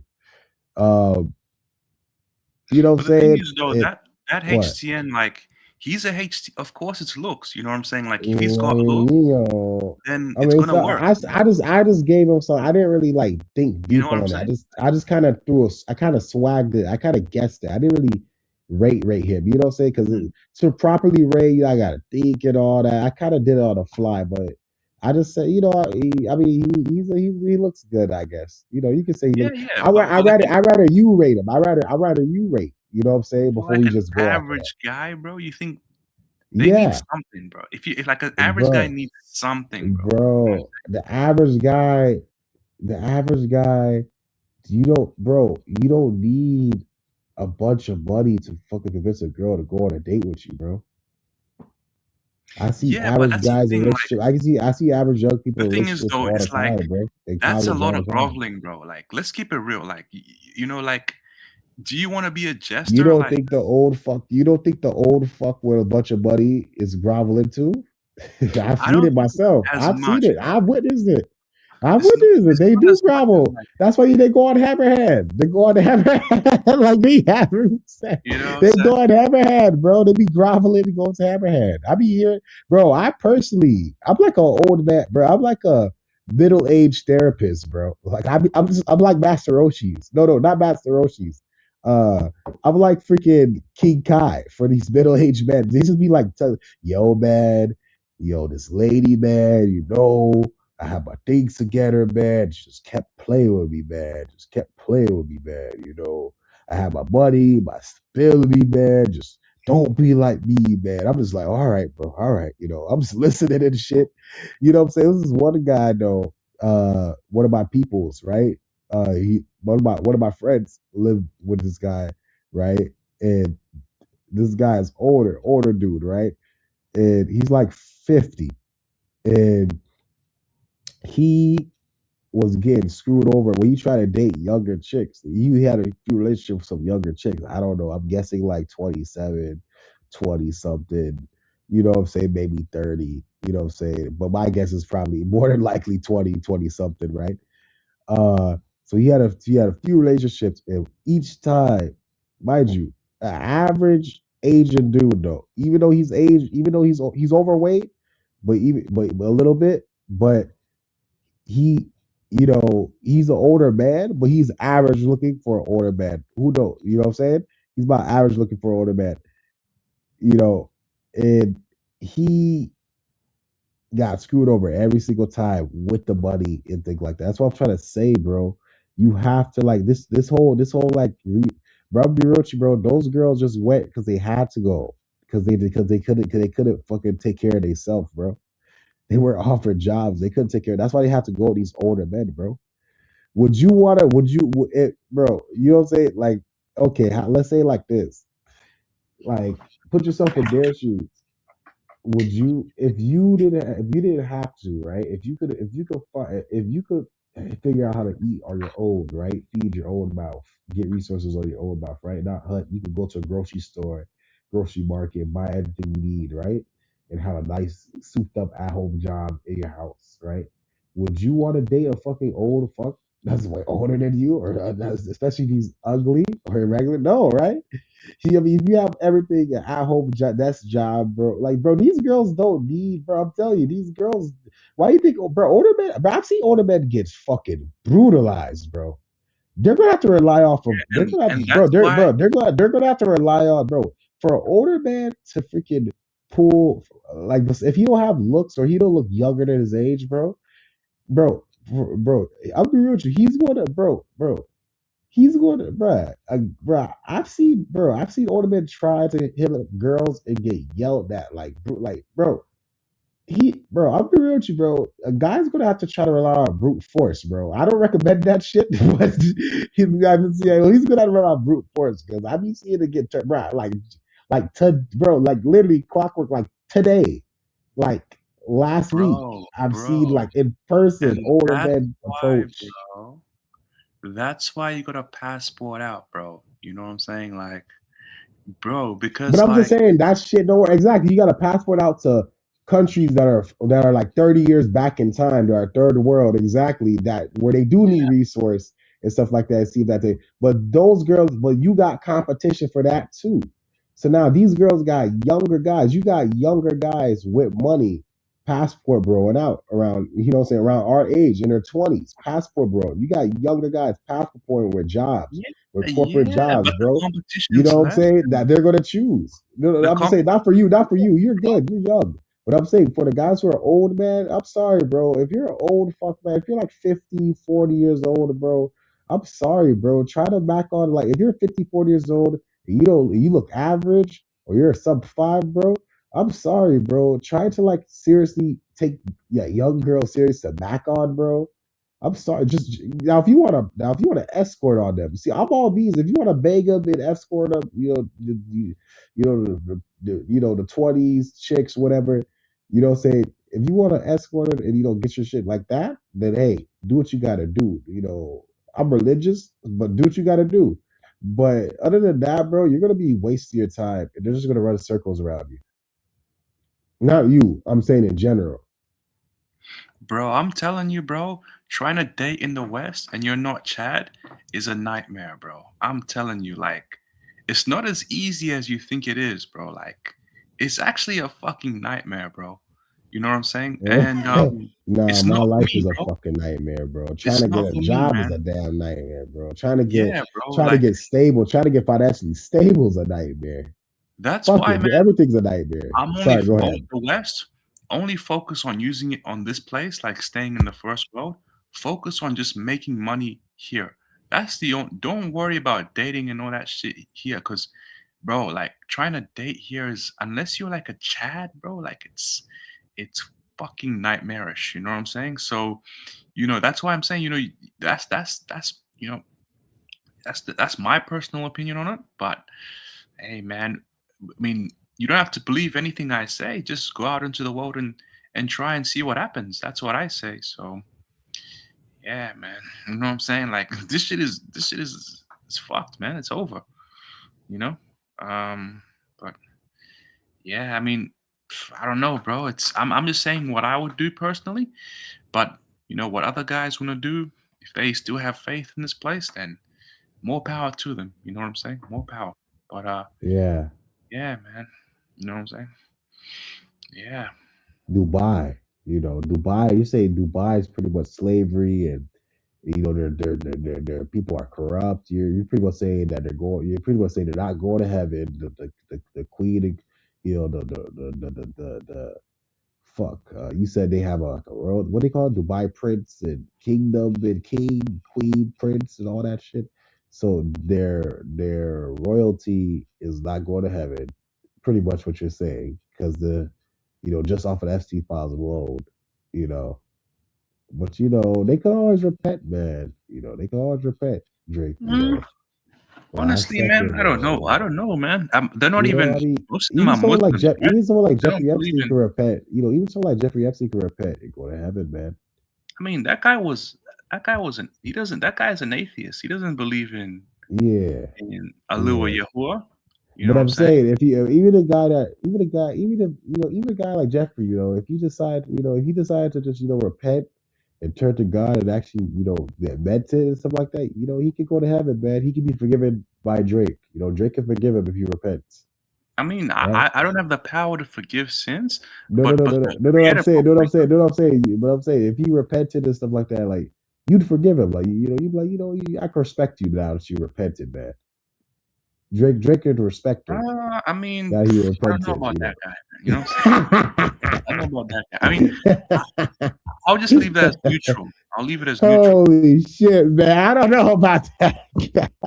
Yo, that's how sick it is, huh? That's how sick it is. Like, you just can't even, like, you know what I'm saying? There's no, like, you know what I'm saying? That's how far gone it is, right, Drake?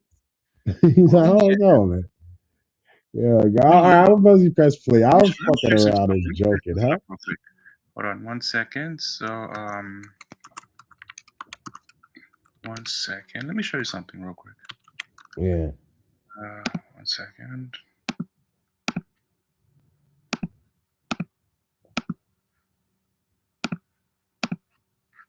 One second. So, boom. Okay, so. 1 second.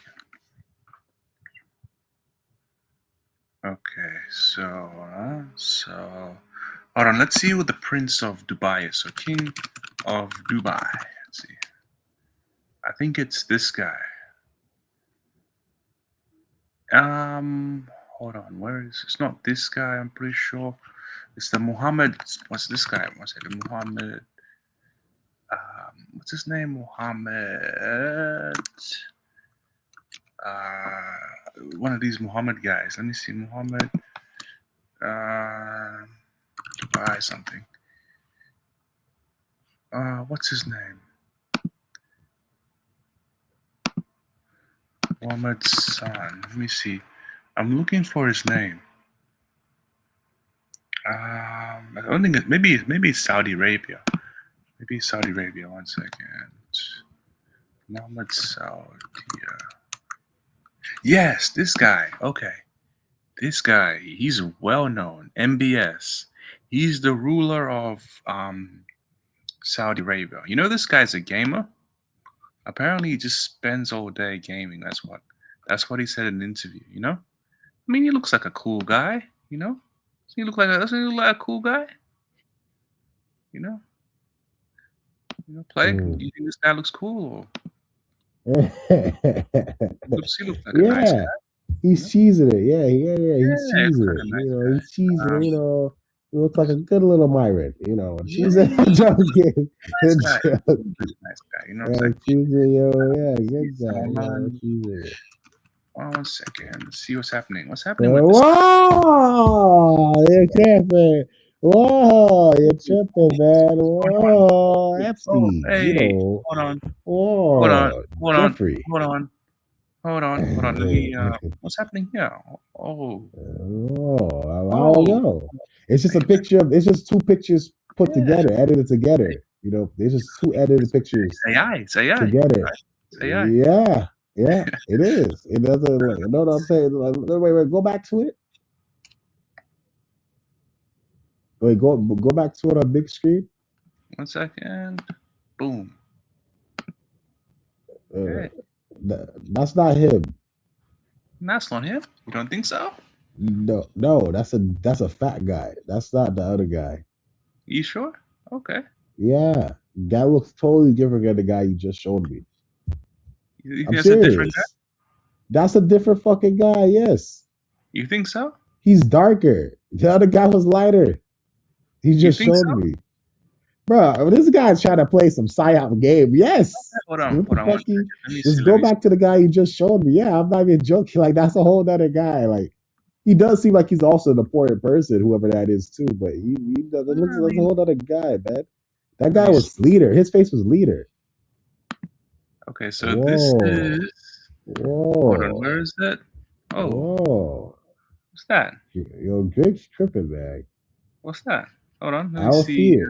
I don't see nothing, there it man. is. There's nothing on the screen. I don't see You nothing, see the screen? man. Hold on 1 second. No, I don't see it, man. I don't see nothing. Okay, that's the photo there. Hold on. Can you see it? Look at the picture. Hold on. Look at the picture of the guy with the picnic shit on his head, and then look at the fucking.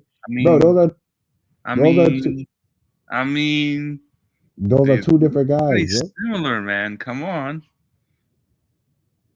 Wait, hold on. Let me see. Wait, hold on. Wait. Scroll. Look at this. Look at this. Breaking Mohammed news. bin Hold on. Salman. Verified. The Crown Prince of Saudi Arabia, Mohammed, pictured with. So that's the. So you're saying the guy with the picnic thing on his head is the same guy with the thing with it out of it? I mean, yeah, bro. Look, he's obviously, I mean.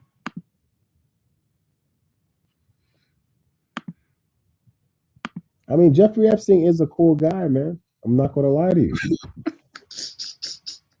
he did some sick, he did some sick, effed up things allegedly. Well, not even allegedly at this point. I mean, they claim that it's all true. I mean, I believe it, but I mean, I guess it's publicly true. So I guess I don't have to say allegedly anymore. But even though he did some sick things or he did some disgusting things, like as a person to hang with, like as a person to be around, he is a cool guy. So to be around, like to talk to, so I can see why he can network with so many different people. That's completely Plague's opinion. That's Drake's in my opinion. We both agree with this shit. No, we both agreed with it. We both agreed. We both agreed. No, that's fucking Drake, man. Me and Drake was fucking. We was fucking worshiping them. Whoa, I'm joking. I'm joking. I'm joking. I'm joking, man. I'm joking, man. You can press play, bro. I was fucking around too much, man. You can press play, bro. Oh shit. Their wealth off of somewhere else. That's really what drives their growth rather than domestic productivity. But you'll hear a lot of British politicians idealize Dubai. Whilst if you mention the word China, they will lose their fucking shit. And what's happening here is they see Dubai as legit and China as illegitimate. And it's driven by very motivated reasoning. If you mention China or Singapore, the first thing people say is, we can't do that. They're authoritarians. They exploit labor. There's human rights abuses. They have no free speech. All of these things are immediately pointed to. China is not just a trading partner. It's an authoritarian state that imprisons its critics, crushes dissent, and ignores international obligations. That's when it's not busy spying on us. However, if you mention the word Dubai, the same Dubai with near slavery working conditions, who ban trade unions, who also criminalize dissent and free speech. Dubai's exploitation and human rights abuses are very well documented. But often, people kind of brush over that bit. And why that isn't about morals, it's about ideological compatibility. The way that Dubai does things doesn't really challenge Britain's existing economic worldview, right? China does. And it's ironic, right? Because China's attitude towards having businesses that are owned part by the state and part by private individuals, large-scale future economic planning, these sort of things could work here. We could do that. However, Dubai's model, right?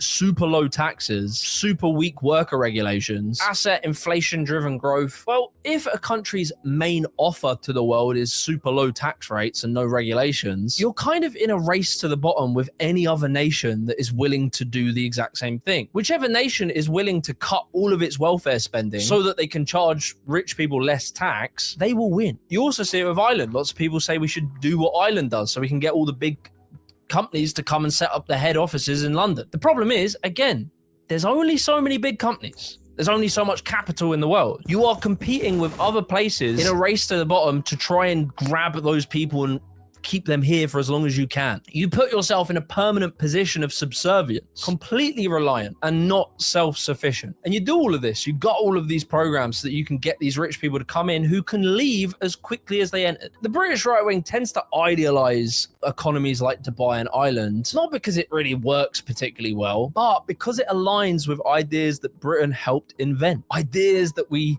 seemingly struggled to move on from. The yin and yang of history eventually led Britain's colonial attitudes to turn on Britain itself. A lot of people move to Dubai, go there, because they don't much like Britain, including your partner. Yeah, that is the sort of society we should aspire to. Where So we can learn from Dubai. I think we should. This is a problem we've got as a nation, as a political class, we're not prepared to learn enough from other nations You can than learn getting it from right. why they be And the British sarcastic? political class. Where they be sarcastic when they're saying that shit? Yo, we can learn from them while showing those freaking ethnic. Yo, they're fucking assholes, bro.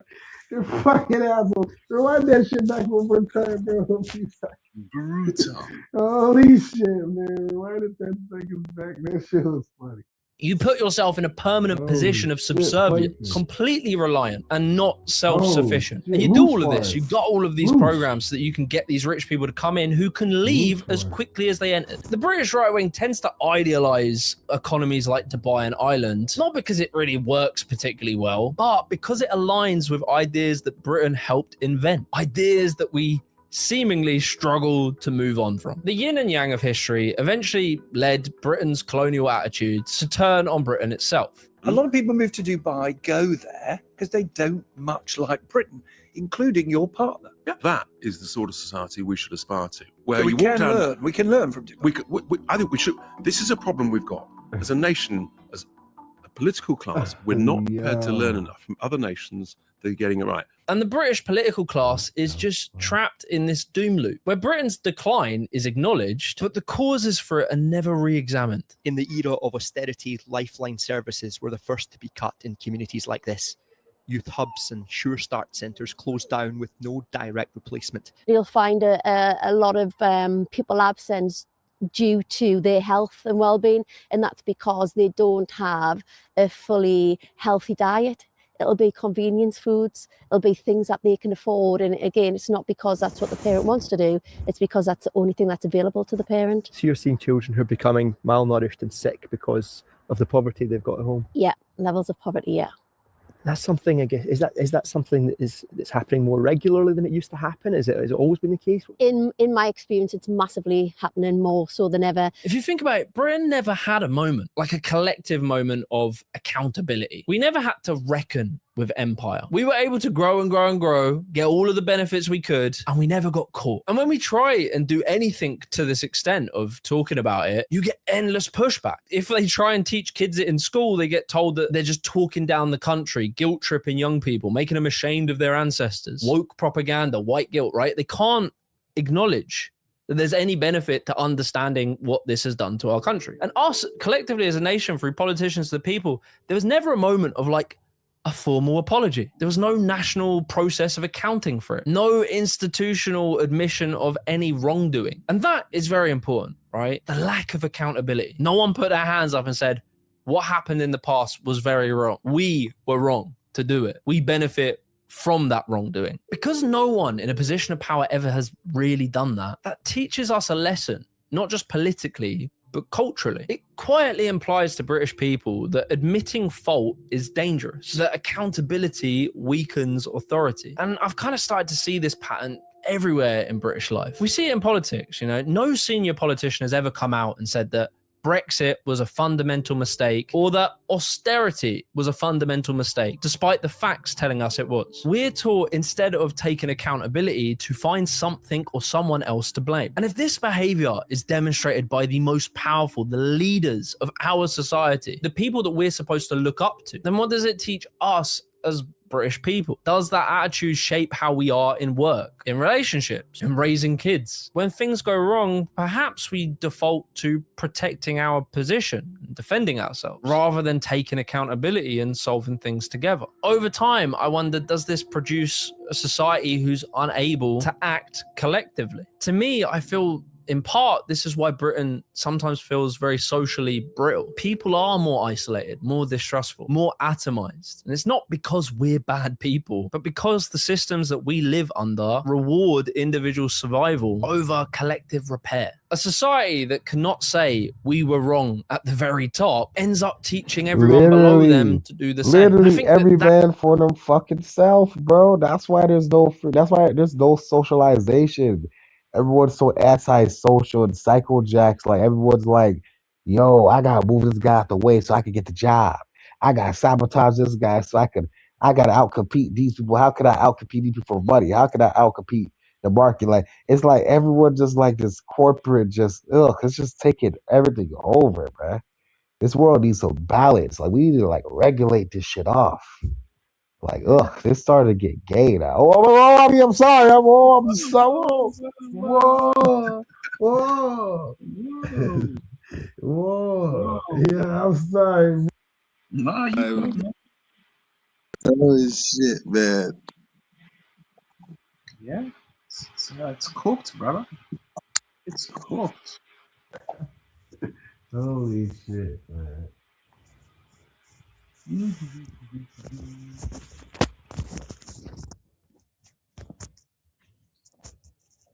That is the quiet, more human cost of empire. Not just the poverty, the wars, the inequality and the estrangement from each other, but kind of like just a loss of shared responsibility. You walk past homeless people and you just have to kind of accept that that's part of life.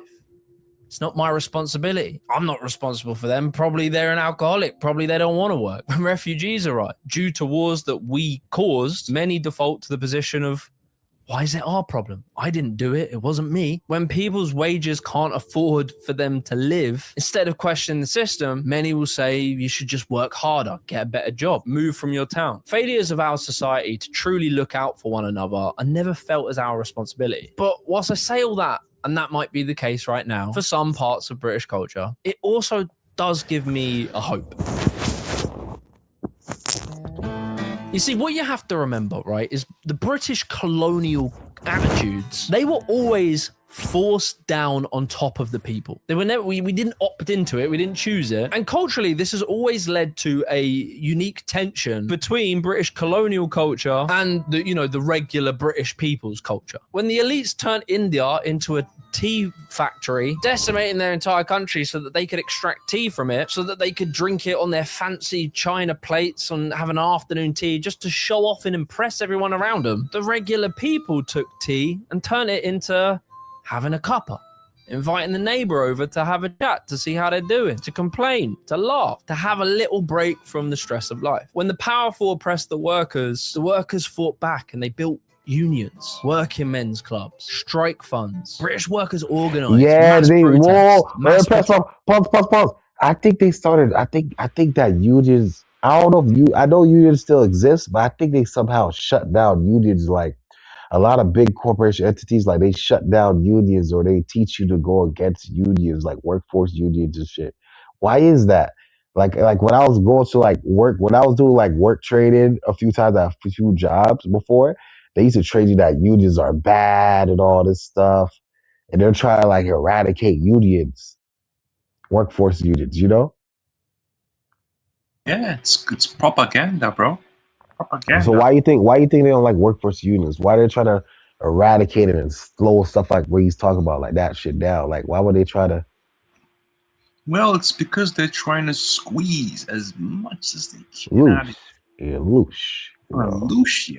Loose fart. Yeah. Yo, I ain't gonna lie, bro. Animosity should never taught me that word. I'm fucking spam that shit, yo. Cause it's such a fucking convenient word, bro. Some real demonic shit, bro.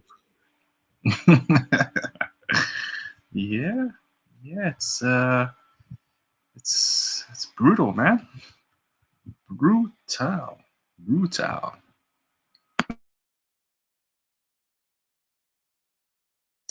Boycotting sugar that came from plantations, supporting the ending of slavery. And they also pushed back against their own exploitation and won many times over. One of Britain's greatest cultural gifts is our comedy. Our comedy was entirely built on punching up at the powerful, mocking pretentious people and people who thought they were better than everyone. Well, didn't you read the Financial Times this morning? Never do. Well, you're a banker. Surely you read the Financial Times. Can't understand it. Full of economic theory. Why'd you buy it? Oh, it's part of the uniform. Our satire, our pub politics, football chants, taking the piss, all the way to reggae, yeah, you're right. punk, grime, they Brits are known for making like snobbish people look like idiots and shit like that. Like you can't play that snobbish shit around the lower working class. Brits back in the day, like 100 years ago, you couldn't play that shit around them, bro. They'll fucking make you. They'll make try. So if you try that shit, they'll definitely check you. If you try to like shit on them or something, they'll definitely check you, bro. Yeah, they'll make you look like a Yeah. make you look goofy, man. I kind of liked it that though. I liked it that there were, yeah, because most places it's like they're scared or they can't like talk about the upper class. Like they don't know how to like It's like a like, yeah, these guys know how to shit on the upper class, bro. I ain't gonna lie, the Brits, at least they used to. yeah, at least they before the yeah, it's true, though. That's true.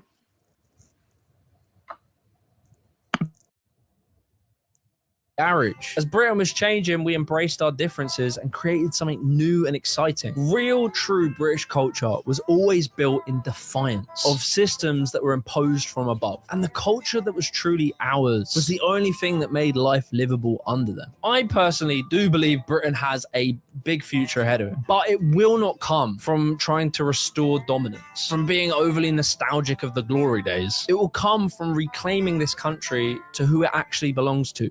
The people of it, the people who live here, the people that work here. It will come if we start having new ideas and look to others for inspiration by focusing on working together and solving problems that affect everyone.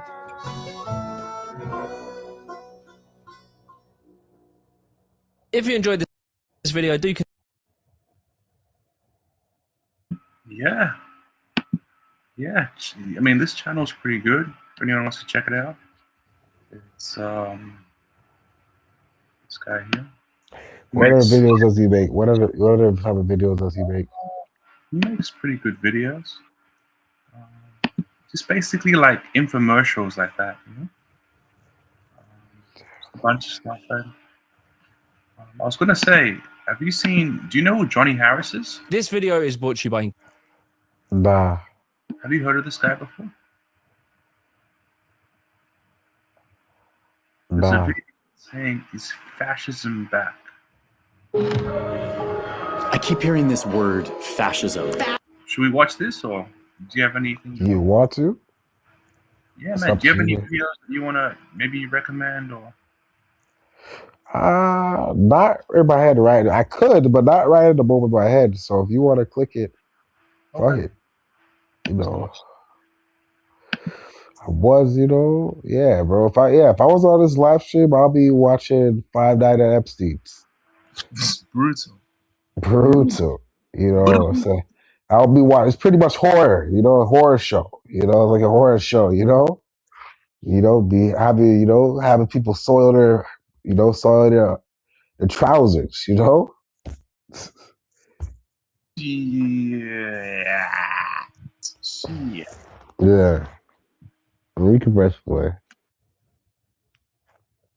Fascism. Fascism. Fascism. Fascism. Fascism. And I have a confession to make, which is I don't totally understand it. I feel kind of naive. When I think of fascism, I think of World War II. I think of the Nazi regime committing some of the most horrendous atrocities in human history. I think of their ally, Italy. But fascist has also become this generic insult that people use in politics. A weird kind of arbitrary fascism. This is what fascist leaders do. She's a Marxist, communist, fascist. Reject Donald Trump's fascism. They're the ones acting like actual fascists. Look up the definition of fascism. But it's also used as an insult in things that have nothing to do with politics. This guy's being a total fascist. Free expression, not fascist moves. What kind of a fascist hash foundry are you running here? But lately, I'm hearing the word used more seriously. Fascism. Experts, historians, scholars, some of them are warning that we are seeing the rise of fascism again. Are we?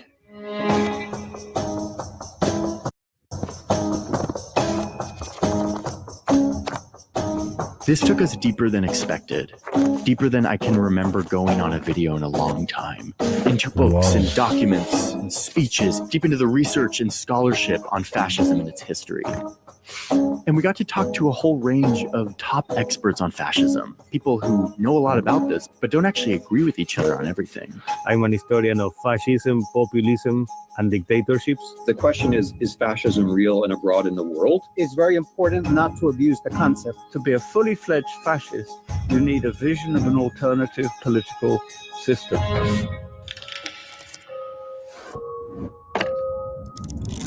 A quick note about what I'm trying to do here. I am not the person to give you the correct interpretation of fascism. What I can promise you is clarity. Clarity on the story of fascism, on the features of fascist regimes. And my hope is that that clarity arms you with the tools you need to evaluate what's happening today for yourself. And I hope to hear from you in the comments to have a good faith, respectful debate about how you interpret all of this. But before you comment, let me show you what I've learned. What is fascism? How do we define it? And how do we start to evaluate if it's happening again today? There's a handful of countries that have had what scholars might call some kind of fascist regime over the years. But in the research we did, it has become clear that to really understand fascism, you have to go into its source code, the root of it, how it started, how it became so successful. So we're going to focus in on these 25 years, the years between the two big wars. And specifically, we're going to focus on these two men. Before the First World War, it's an age of extraordinary technological achievement. You get this extraordinary explosion of transport, trains and cars. It was a time of mind-bending new machines that were rewriting the rules of life itself faster than anyone was ready for. It promised everything, but soon it threatened to destroy everything too. In 1914, you get this horrific First World War with absolute carnage. Millions dying, millions. New mass-produced ways of killing lots of people, like machine guns and dropping bombs, etc. And trench warfare is horrendous.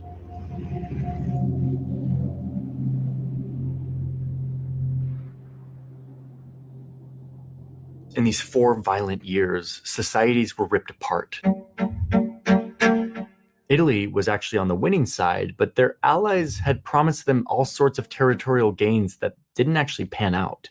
Italy felt cheated. They lost hundreds of thousands of men. It was, in their words, a mutilated victory, a bad deal, but not as bad of a deal as the losers got, especially Germany, who lost over 2 million soldiers, 500,000 civilians, 13% of their territory, which contained 10% of their population. Add to this the money that they borrowed to fight this war that they now had to pay back, a tremendous amount of debt. And on top of all of this, the peace deal required them to pay back the victors for this war. $500 billion in today's money, something that they actually just recently finished paying off, which led them to borrow more money. I mean, it was terrible. It scrambled this once very advanced, thriving economy. Their money lost 99.9999999% of its value.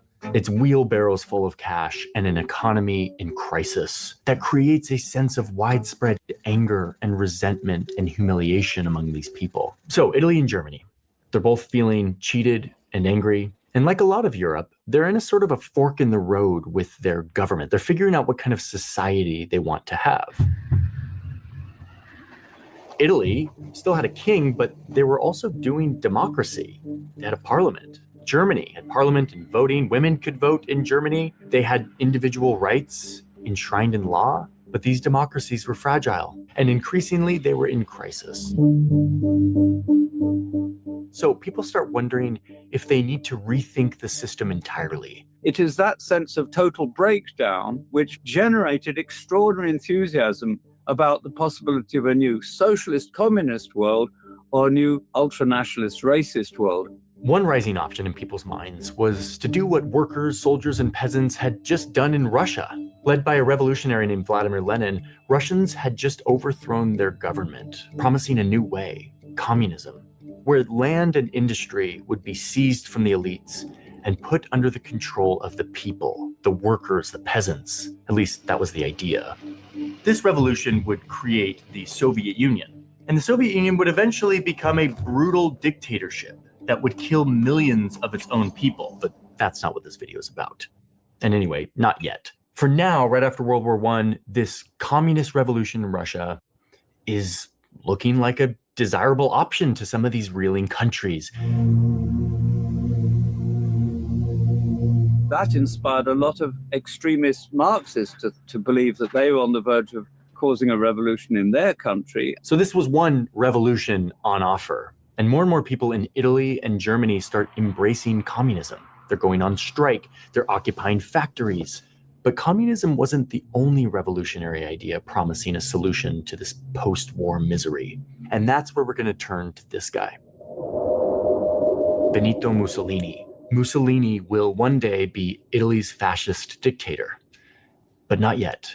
His path to power is going to have to pass through some very important steps. And for that, we made something. We're going to use this to track the rise of Mussolini and Hitler, because these steps can help teach us how fascism operates. Before World War I, Mussolini was a rising star in Italian socialism. He ran an Italian socialist paper. He advocated for workers' rights. But once World War I started, Mussolini breaks with the socialists because he thinks that Italy should join the war, and the socialists are firmly anti-war. So they kick him out of the party. And this is where he pivots hard. He starts his own pro-war nationalist newspaper, all about pride and sacrifice and putting the nation above class struggle. Yo, did you catch that, bro? Yeah. Another Jedi mind trick to keep the loosh going, bro. Whoa. Did you catch what that guy was trying to do? Yeah. What? Hold on, let me run it back a little bit. Yeah. Oh shit, you caught that show. The rise of Mussolini and Hitler, because these steps can help teach us how fascism operates. Before World War I, Mussolini was a rising star in Italian socialism. He ran an Italian socialist paper. He advocated for workers' rights. But once World War I started, Mussolini breaks with the socialists because he thinks that Italy should join the war, and the socialists are firmly anti-war. So they kick him out of the party. And this is where he pivots hard. He starts his own pro-war nationalist newspaper, all about pride and sacrifice and putting the nation above class struggle. Italy does enter. You see that? Mm-hmm. He did a Jedi mind trick, and he tricked the guy into. I don't understand how he tricked anybody, bro. They didn't want to support him going to war. The socialists didn't war against war, so he was trying to get him into the war. So he decided to go for the nationalist movement because he wanted to get into the war thing. That don't seem like it's fishy. It just seemed like it wasn't working for him. So he said, you know what, let me go to the nationalists because I want dare about the war. They try to do the war, you know? So I want to do the war and go over that side. Right? That's basically what he said. No, I mean, what did you see? You know, so that's what I want to know. Like, how did you see the deception? Like, maybe I'm not seeing it. Well, I'm seeing it as he's like, well, he was a communist first, right? And then he used the communism to like build his rank. And then like he was like, you know what, man, I want us to jump in this war. So let me do a little bit of a switch up and say, hey guys, you know, it's about nationalism, pride,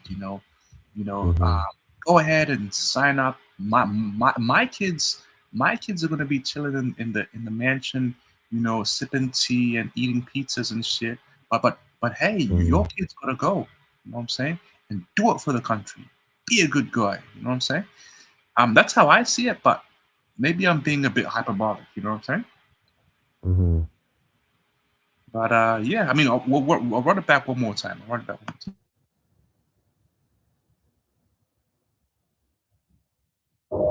Benito Mussolini. Mussolini will one day be Italy's fascist dictator.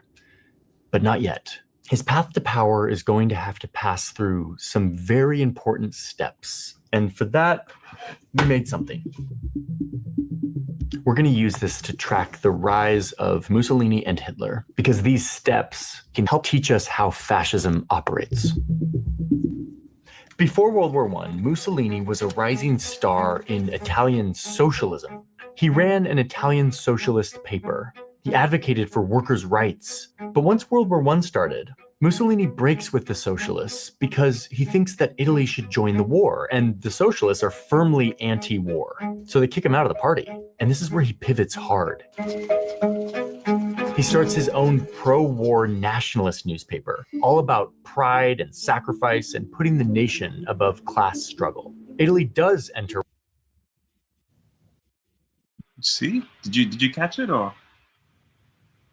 Yeah. What happened? So did you catch like how like he's pretty much using the newspaper to convince like his nation to go to war, pretty much. You know what I'm saying? Yeah. Like propaganda, because the Yeah, I group know. that he was originally with, they didn't want to jump in the war, right?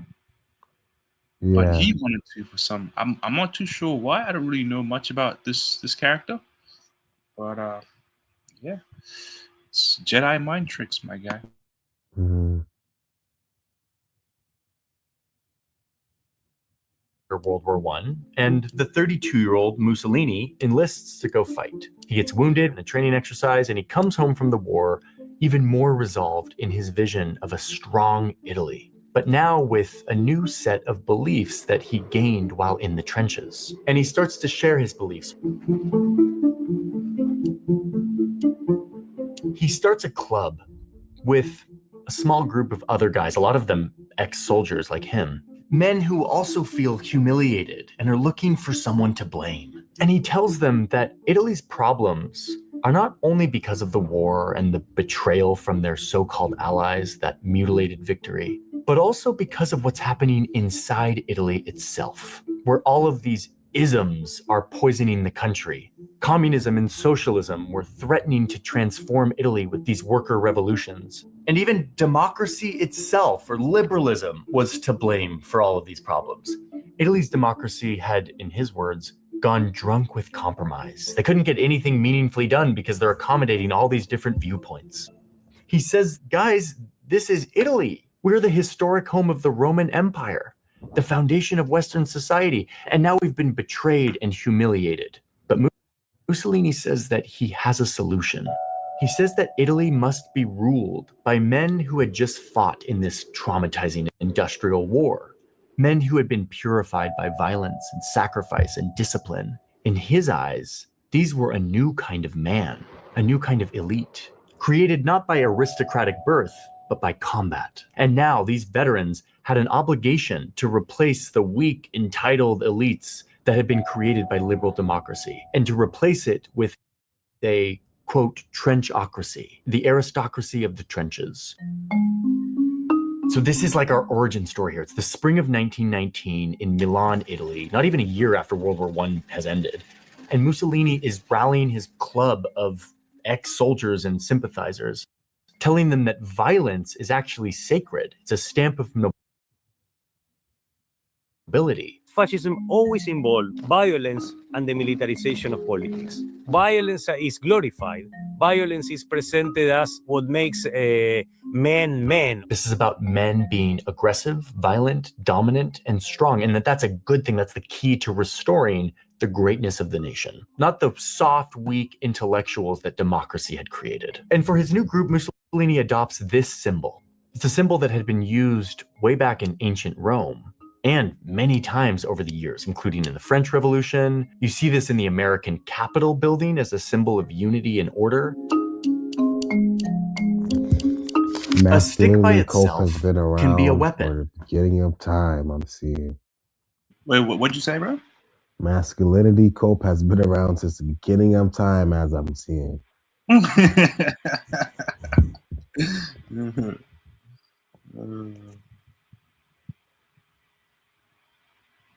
What do you think about the masculinity cult? Do you think it's still alive, or?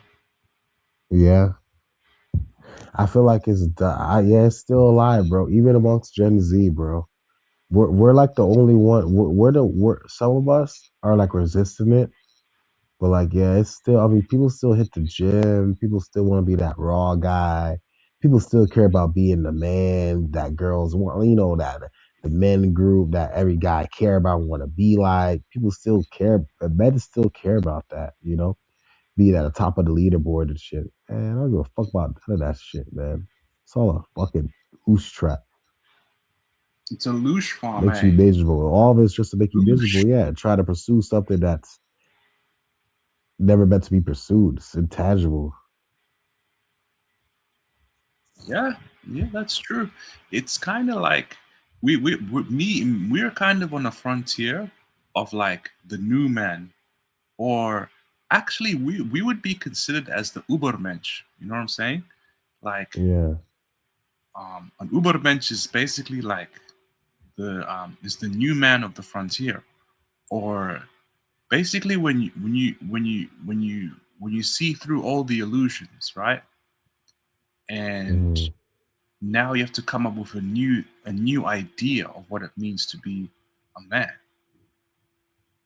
You know what I'm saying? And I feel like we're kind of figuring out a new way to do things, because it's like, or not necessarily a new way, but like not an evolved way, but a transcendent way. You know what I'm saying?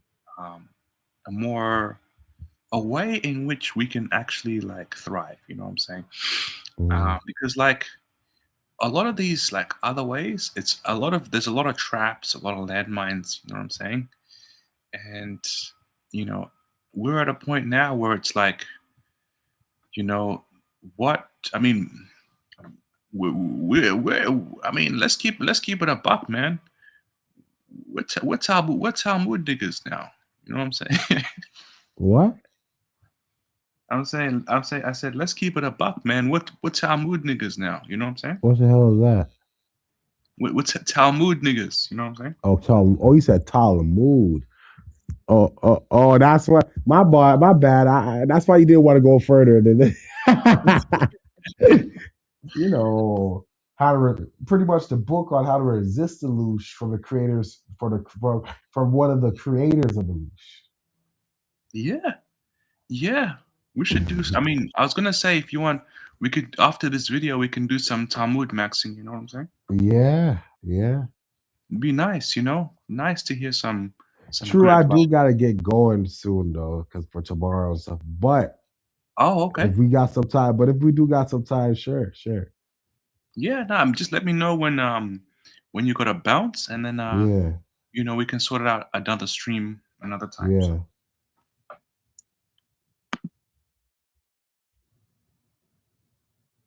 But it's also easily broken. But gather many sticks into a uniform bundle, or a fascio in Italian, and suddenly it's a lot harder to break. Add an axe to this bundle, and you have a kind of indestructible tool of punishment. Mussolini is telling his listeners that under his direction of trenchocracy, Italians must become a unified bundle, a fascio. Fascismo. Fascism. Learning the origins of this word has been really useful for me to approach this whole story with curiosity. Curiosity is the antidote to so many of the problems plaguing our media. It's the reason why videos like this are not easy to make. And this is why we are building a platform and a community to bring curiosity back into journalism. It's called New Press. It is live now. You can go sign up for free and start contributing. I like how he's doing his ad. He's doing a really good job on his ads. What'd you say? He's doing a really good job on his ads. Yeah, he actually makes them like high quality. Like, yeah, he doesn't half-ass it, you know. Yeah. I was gonna say, how much time do you think you got, bro? Huh? How much time? Because if you need to go now, I can end it now if you want. No, I'm good. Around 2:00. 2:00. Okay, so that's like in an hour or so. Yeah. Okay. Oh, good, bro. To our journalism, see what we're working on, ask your questions, and we listen. Every story that I'm doing this year, I am letting you all in on, and I'm getting your curiosity, your expertise, and your insights to help make the story stronger. I think that's what we need right now. So newpress.com, go check it out. Totally free to contribute. You can also support us there too if you want to see more of this work. So at its very root, fascism begins as a nationalist movement founded by a bunch of war veterans set on restoring Italy's greatness. And they glorify violence as the key to making this happen. What should be the focus of their violence? Well, Mussolini's former friends. One of the key aspects of fascism is crushing the socialists.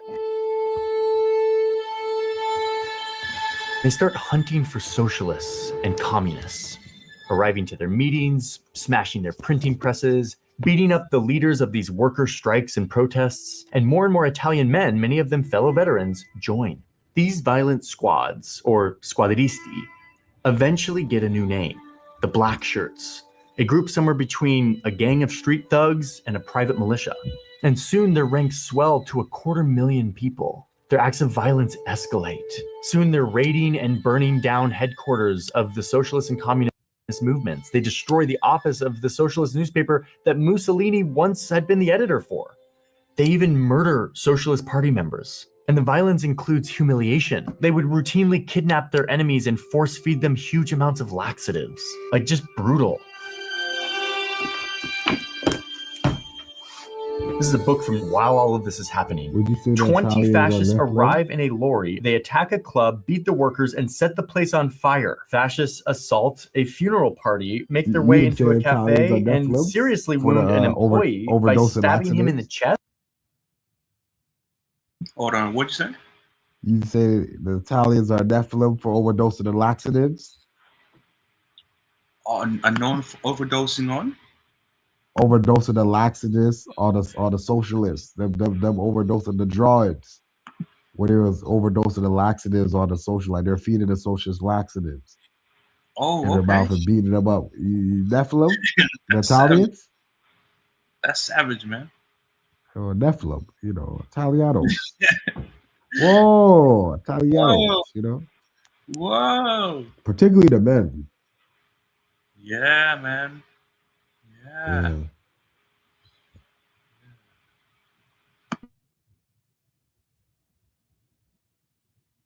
A band of fascists who are armed and masked attack several citizens, including socialists, left on the ground senseless and bleeding, setting fire to a socialist headquarters, burning banners and furniture, attack a socialist cooperative. A doctor is beaten by fascists. A socialist lawyer is beaten by fascists. Workers are taken to the hospital having been beaten by fascists. Strikes a 10-year-old child who is singing the red flag. You get the point. These guys were all over the country committing really heinous acts of violence. Fascists believe that violence is the source of power, and that source of power increases when violence is unleashed. Like, how are they getting away with all this stuff? They don't actually control the country. They aren't an army. They aren't the police. They're just a bunch of angry men committing violence on behalf of this ultra-nationalist group. So why is no one stopping them? Like, where is the government in all of this? Well, that's the thing.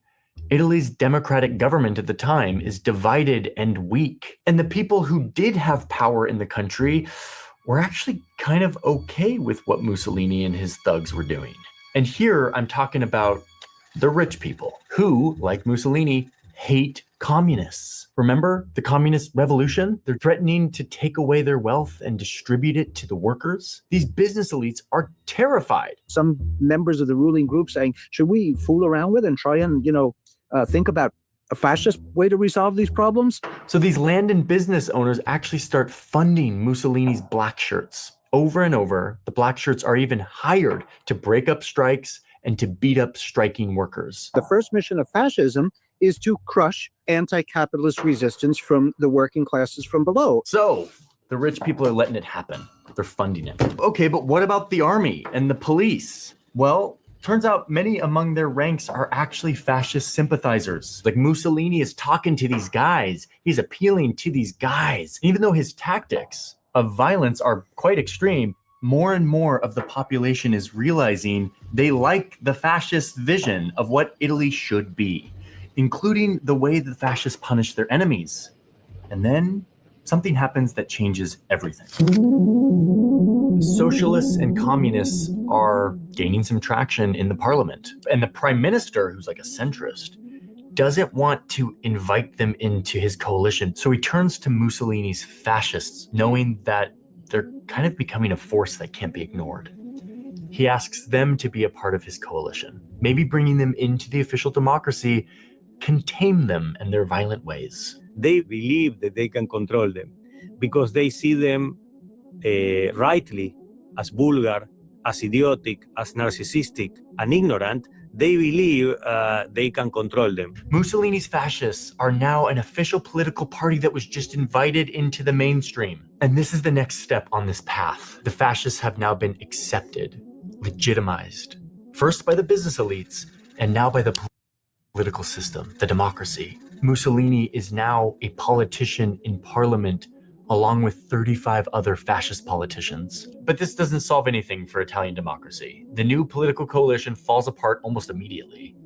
Italy's government continues to be paralyzed by infighting. And all over the country, Mussolini's fascist fighters continue to use this dysfunction as an opportunity to take their violence to the next level. They take over entire cities, places with elected socialist leaders, occupying government buildings, chasing out the socialist city government, and imposing their own policies, often while the police just look the other way or even help them out in some cases. They start marching on the big cities in Italy like Bologna and Ferrara, and eventually Mussolini directs tens of thousands of his black shirts to march on the capital, Rome.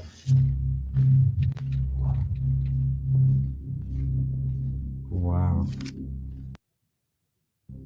Mussolini's movement, which started as a club of like 100 men in Milan, now 3.5 years later, was a force that couldn't be ignored, gathering in huge numbers just outside the capital, preparing to march on the city, daring the country's king to use his army against them. So the king sizes up his options. He likely knows that a lot of the ranks of his army probably sympathize with the fascists. So instead of standing up to Mussolini and risking a civil war, he makes a deal with him. He invites him to become the prime minister.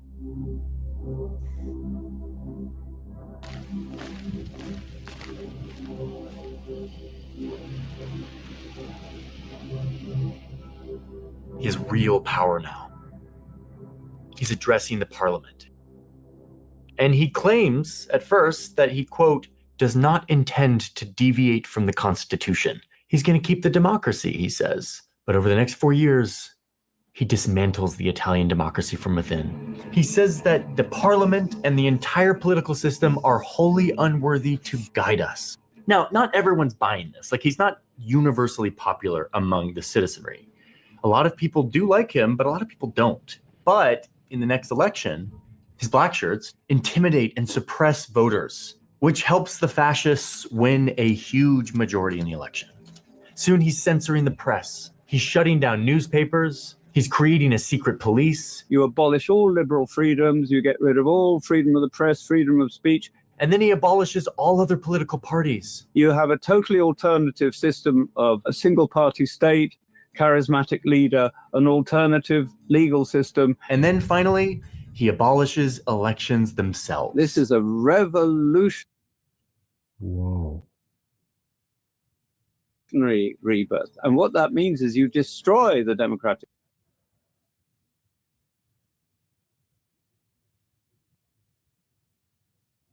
system. It's 1925, and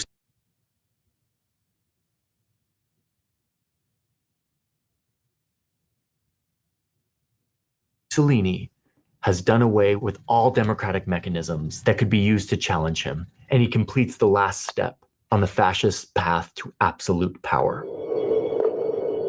As the absolute ruler, he rallies the people with slogans like believe, obey, fight. We know what fight means. He's been doing that since he started his combat league. But these other ingredients, believe and obey, are really important too.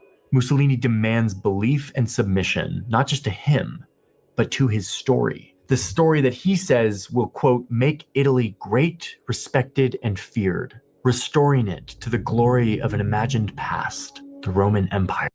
What you're pointing towards is not actual history. What you're always pointing to is some kind of beautiful plastic moment. Sarai secolo della potenza italiana. Sarà il secolo durante il quale l'Italia tornerà per la terza volta ad essere direttrice della civiltà umana. And Mussolini would be the singular voice for the entire nation. And as ever, his story glorifies soldiers and the, quote, bloody sacrifice of war, and reimagines the country as a giant military, a uniform bundle of sticks, which many Italians will become willingly. And for those who don't, their descent will be violently snuffed out. Everyone must get in line. For life is conquest, warfare, at first directed at home against his enemies, socialists, communists, liberal Democrats. But that war must eventually be brought abroad. He starts conquering parts of Africa, imposing his, quote, new civilization on others.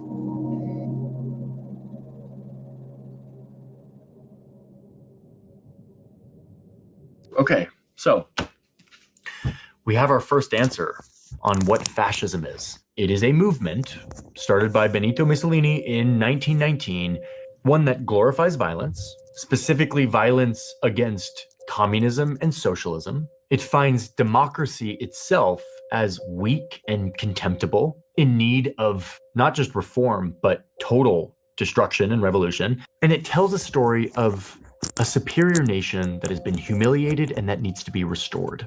A mythologized past, whose decline they blame on their enemies, and whose rebirth they promise under the rule of one charismatic, strong leader. And crucially, they gain support from mainstream elites, rich people, politicians, that allows them to gain control of the country, after which they dismantle the democracy from within, and then demand total submission to the state, which allows them to mobilize huge numbers of people with a ton of propaganda, and then begin a program of conquest and expansion. Today, we call that thing fascism.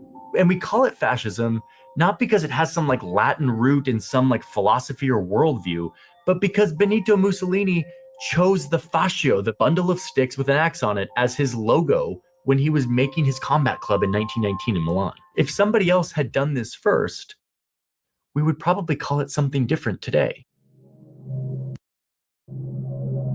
And in fact, these ingredients that we just talked about weren't just happening in Italy. They were happening in a lot of places in Europe after World War I, especially in the countries that lost. Which brings us to another angry World War I vet, this one in Germany. Someone who was watching Mussolini very closely, admiring his rise to power, and who will one day take Mussolini's strategy to a whole new level. Before we go any further, I need to say thank you to today's sponsor who makes a video like this possible. Thank you, Storyblocks, for sponsoring this video. And thank you for existing, because if you've watched my videos, you've seen Storyblocks in action. And I rely a lot on Storyblocks to fill in the visuals that we don't have. Storyblocks is a giant library of footage, music, sound effects, templates, images, all in one place. And I'm able to download as much as I want, unlimited downloads of all of this really high quality 4K footage, all for one predictable cost. And if you edit in Premiere or in After Effects, there's a plugin where you can browse this footage right inside the editor and import the footage. I've been using Storyblocks for years. In fact, I'm pretty sure Storyblocks was the first brand to ever sponsor this channel back when I had like 20,000 subscribers. So thank you, Storyblocks, for existing all these years and for supporting our journalism. My, how far we have come since those days. Oh, and I almost forgot. I've got a bunch of footage up on Storyblocks. Like if you go to my link, you'll see all of my footage from trips to Switzerland and Saudi Arabia and Greenland. You can go use that. So if you want to get started using unlimited downloads from Storyblocks, go to storyblocks.com/Johnny Harris. That link is in the description, and clicking that link helps support the channel. So thank you once again, Storyblocks, for existing, for sponsoring today's video. Let's get back to our story. 2 fucking sponsors in one video? Okay, enter Adolf Hitler to the story. He's about 10 years behind Mussolini on his own path to power. And remember what we talked about earlier. Germany is in a terrible place after World War I. They have been crushed militarily, politically, economically, and way worse than Italy. Germany had been one of the most advanced economies on earth before the war, and now they're in the dumps. And a lot of Germans are wondering, what happened? How do we fix this? And once again, one of the answers was maybe we need a radically new system like communism, like they're doing over in Russia. So lots of Germans are joining communist parties and worker councils. They're striking, they're occupying factories, they're launching armed uprisings. And in some places, they're even trying to overthrow the government. But there were many Germans, especially returning humiliated war veterans, who looked the other way, feeling like they had been betrayed. Many Germans had been hearing this narrative that their civilization and even perhaps their race was superior. It was pure, and that their art and their music and their engineering are more than just a culture, that actually comes from their bloodline. They've been hearing stories about Germanic people connected to ancient cultures, stories that are essentially a misreading of real science, notably in the relatively new field of linguistics, where researchers were discovering that many world languages share a common ancestor, a group of languages that some 19th century linguists were calling Aryan, a name that came from the Indo-Iranian people, an old culture, Iran, Aryan. And so here we are in the 19th and 20th century, and some creative Germans start to imagine that actually Aryan isn't just a group of languages. Aryan was an actual race, an original master race from which all great civilizations sprang. And they start to imagine that maybe this master race actually started in where Germany is today, North and Central Europe. And that all other cultures actually come from us. We are the origin of all good cultures, the pure starting point. The idea was that it was actually the Germans who created ancient Egypt and ancient Mesopotamia and ancient Greece and ancient Rome. And so they start to see all other races as impure and some races as really impure, as we will see. Now, to be clear, these ideas have no basis in real evidence or science. They pull from things like linguistics, but then make a lot of really big leaps to create a story of superiority, of racial superiority and purity, and a link to some ancient pure culture, which some Germans start to represent with a symbol, an ancient symbol that they adopt from the East. It's one that's appeared across many cultures. It's a hooked cross, which they would call an ancient Aryan rune, an emblem of their mythical Aryan past, a symbol that they believed connected Germany back to a noble ancient race. This was intoxicating stuff for a lot of Germans, especially after the war, when soldiers came home humiliated, looking for answers, looking for an explanation on how their great economy and civilization was now on its knees. And this fantasy of the Aryan race gave them an explanation. It allowed them to believe that they actually didn't lose the war, that instead they had been stabbed in the back, a Dolchstoß in their words, a betrayal at home, betrayal by the weak politicians in their democracy who had signed this bad peace deal, a betrayal by the communists who had sabotaged the war effort with their strikes, and the ultimate betrayal, the ultimate group that they could blame was the impure race that was quietly pulling the strings on all of these groups, engineering the downfall of the invented Aryan race. So this is all happening around the same time that Mussolini is starting his combat club in Milan.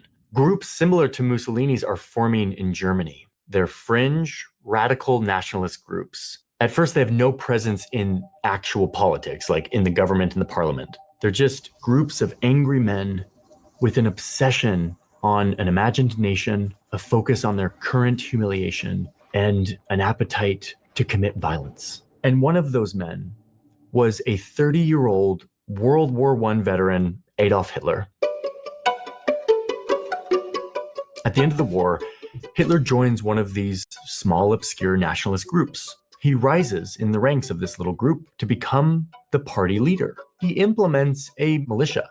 They'd soon be named the Brown Shirts, echoing Mussolini's Black Shirts, though their official name was the Sturmabteilung, the Stormtroopers. named after the real German army's elite assault unit in World War I.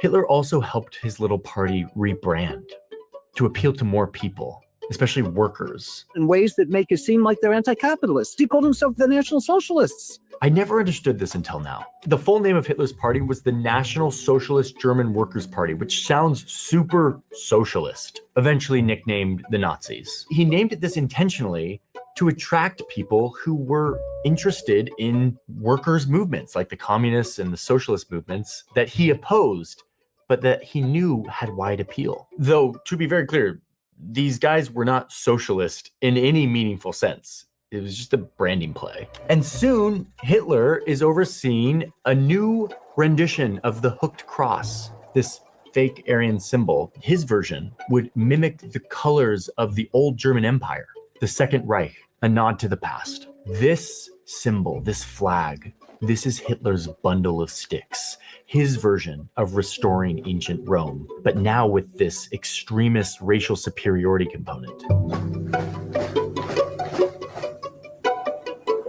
More and more men start to join his political street gang as they go hunt down his enemies. Hitler has just taken the first step on the fascist path to power. And his brown shirts look a lot like Mussolini's black shirts. Guys with clubs, guns, and even grenades storming into communist and socialist meetings, smashing chairs, lighting stuff on fire, beating attendees. The big difference here is that in Italy, Mussolini's group became the kind of dominant, violent nationalist group. In Germany, there was tons of these groups that would go down, hunt down communists and socialists, but again, with the racial component, they're also focusing on minorities. And at the top of their scapegoat. Oh shit, bro, you there? Yeah, I'm there. Yeah, I'm there. Sorry, bro. Sorry. I mean, my thing was on the full screen, so I Yeah, didn't notice. no, you're good. No, you're good. You're good. Yeah, yeah. So what do you think about all this? I know it's not much to say. We're just kind of taking things in, but what you kind of overall think? You don't have to be long, but I think it's a setup, man. or you just talk about like these movements, right? Like any kind of movement, right?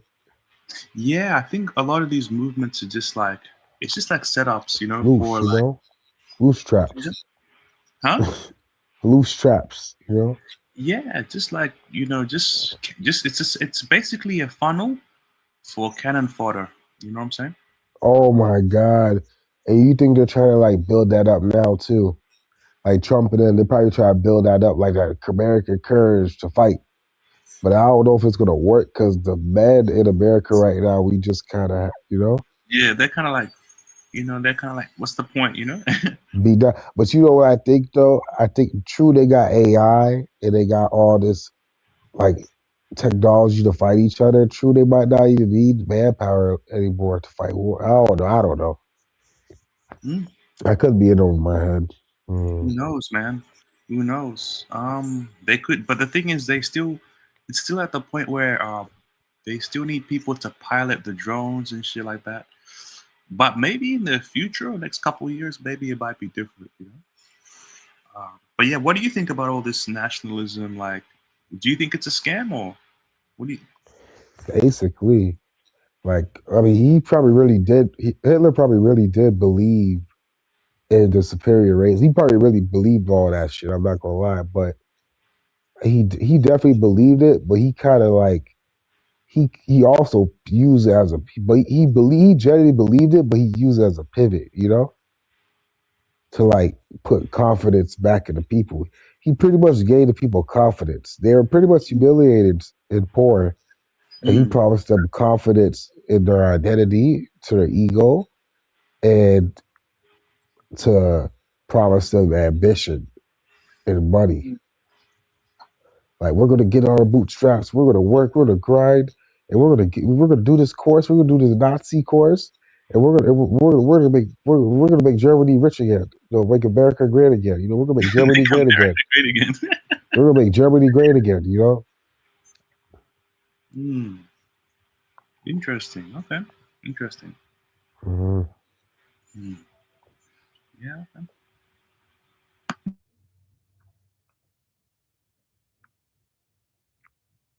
list Jewish people who start to just become synonymous with the communists, the traitors who they believe brought about Germany's decline. So you see the parallels here with what's going on in Italy, right? Like in Italy, all of this violence and chaos shows German citizens that the Nazis are actually more powerful than the gridlocked democratic government who can't provide order or stability for this wrecked country. Now remember, Mussolini is further down the path than Hitler. And Hitler is actually reading about Mussolini's fascist squads, seizing towns. And in 1922, when Mussolini marches on Rome and pressures the king to hand Mussolini the government, Hitler reads about this and he wants to do the same. Hitler wants to do a Mussolini. He wants to seize the city of Munich and then march on the capital, Berlin. So he and 600 of his brown shirts surround this beer hall. This is a place where politicians would come and give speeches to like huge groups of people. Hitler wants this to be the starting point for his takeover of the country. He enters the hall, pulls out a gun, and shoots the ceiling. And then he yells out that the national revolution has begun. He claims that the government has fallen, which it hadn't. He's trying to rally the huge group in this beer hall to join him. And it totally fails. And the next day, his little coup attempt has collapsed. And he and his men are arrested, and he finds himself in jail, along with... No, I'm saying these guys are crazy. They're literally, like, can you imagine that? Like, trying to go to government halls today and bust a gun with men and shit like that. Like, ICE would just rip you apart, huh? You remember when they stormed the Capitol? Yeah. That's what it reminds me of, when the Proud Boys stormed the Capitol. Yeah, but that was a hoax, man. That was Trump's people. Yeah, that was a hoax. All that was a hoax, man. Distraction. That was a distraction. That was a distraction from Epstein. From the files. That was a distraction. Yeah, from the election and all that shit. Yeah. Brutal. But yeah, ICE would stomp them out. If someone tries some shit like that today. Yeah, bro, for real. It'll be quickly. I'm surprised these guys wasn't shot or stomped out. Yeah, times were different back then, You know what I'm saying?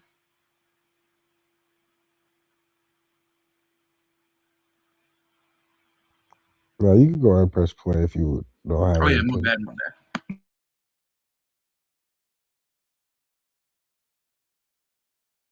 With a few of his co-conspirators. Though he was in jail, he somehow still had access to newspapers and books and a typewriter. Meanwhile, in Italy, Mussolini is now dismantling the democracy from within, and Hitler is reading about all of this, and he resolves to not give up. He doubles down on his goal to take over the country. So in jail, he spends a lot of time writing, typing up his story. Now, there's a lot of sources that say that he actually just dictated it and didn't write it, and that he wasn't a great writer or whatever. But the most recent scholarship concludes that Hitler was writing. He was writing his ideas on race, what had caused all of Germany's problems in the first place. He types it all up into pages that would eventually become a book that's part autobiography, part racial manifesto, part political blueprint for another attempt at a revolution. Mein Kampf. It's a book full of hate and conspiracy theories, and it's his story, much of it invented, a simple story that he knew would appeal to the psychology of millions of desperate people, looking for someone to blame for their misery. And for that question of who was to blame for Germany's problem, Hitler's book had a very clear answer. It all came back to communism and the Jews. And really, Hitler concludes, the Jews, which he deems an impure race who are using communism as a weapon to undermine and ultimately destroy the German nation. All problems come back to this. The unseen enemy is the Jew who organizes the international conspiracy, and then that story is kind of the master narrative. And according to Hitler, to prevent that from happening again, he says that the nation would have to be purified. This purification would have to be based on blood, a shared race, and the reclaiming of the sacred land that gives it life. Blood and soil. people, and race. And finally, Hitler's book diagnoses where Hitler, went wrong. It's basically the only accurate part of the book, where he assesses that in trying to take over the country in that Munich beer hall, his big mistake is that he tried to jump from here to here, using violence, but without gaining that mainstream acceptance from business elites and from the democracy that Mussolini had done. Violence alone, he now sees, wouldn't be enough to take power. So his book outlines a strategy for how he'll do it next time. Not a forced takeover, but in his words, You have to get quote, exactly. determined cooperation. Exactly. You gotta get the elites. You gotta get the elites and the aristocrats and all the. You gotta get the pretty much the important people, the important loose, you know, and the important people on your side. You gotta get. You have to get this. You have to get people within the system. You have to get sympathizers within the system. In order Not for just working class. Yeah. Yeah. Okay. Yeah, that's the tricky part, though. Eh? Yeah. That sounds like a tough mission. Mussolini did it. You heard him. The king's soldiers and men. A good amount of them. A good amounts of them were sympathizers, and some of the government too. So it would have cut. Yeah. So that's where you could then jump to violence and demand. You know what I'm saying? Makes sense. Now go. You go ahead. You go ahead. No, you spit. But yeah, so that's all I'm saying. I just noticed that you do need, you can't just jump once you get, like you do need sympathizers. You need high level elite sympathizers. Yes, that's true. No, that's true. You do need that backup, man. That is true. I agree. And sympathize with your police. Yep. Yeah, that's true. That's true. No cap there. No cap there.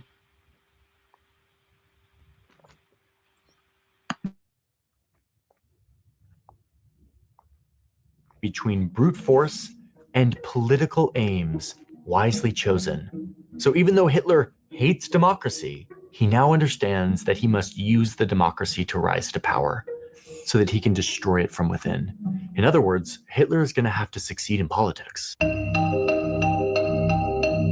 Fascism never cares about democracy, but is willing to use it in order to destroy it. He gets out of jail in late 1924. And instead of trying another coup, he spends the next few years rebuilding the Nazi party as a he pretty much doesn't care legal about the freedom of the people or individuals. Is pretty much. Pretty much not caring about democracy. He doesn't care about the freedom or independence of the people. Pretty much independence of the people. Pretty much. Democracy. Yeah. That's what I'm trying to say. He pretty much don't care about like their independence or their thinking or what the people think, the populace, how the populace. He doesn't care how the populace feels. Pretty much. That's pretty much what it means if you don't like democracy. That's like what it means to be a fascist, you know? Yeah. Just like, yeah.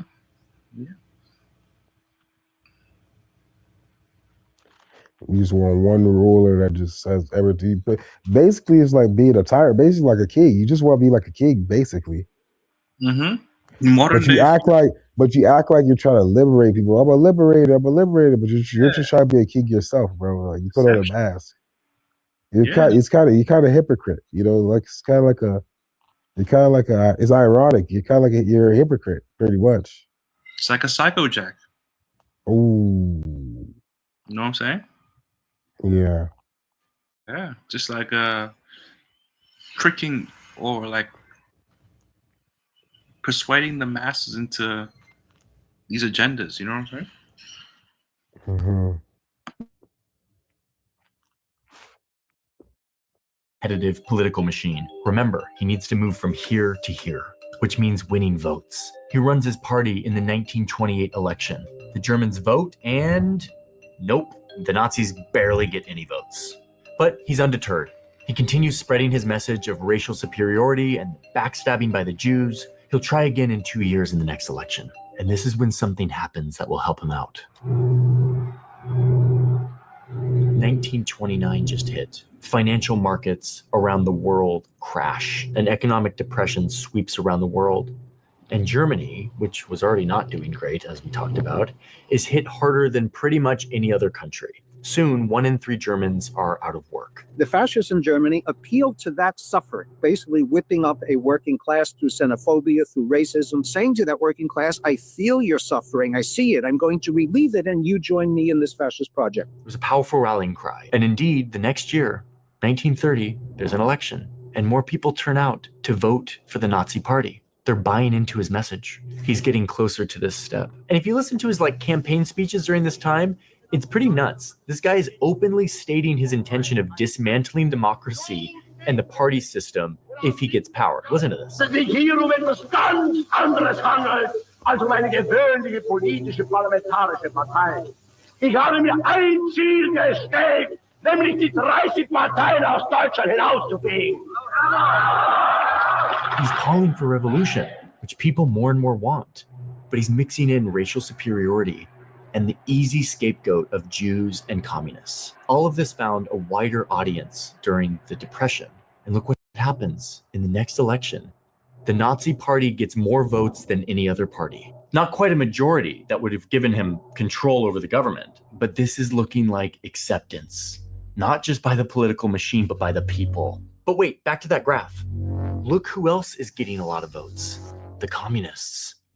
And just like in Italy, many of the top elites in business and politics don't like the communists. The communists promise to come for their wealth and their power and take their land. And who's anti-communists? Well, Hitler is nothing if not anti-communist.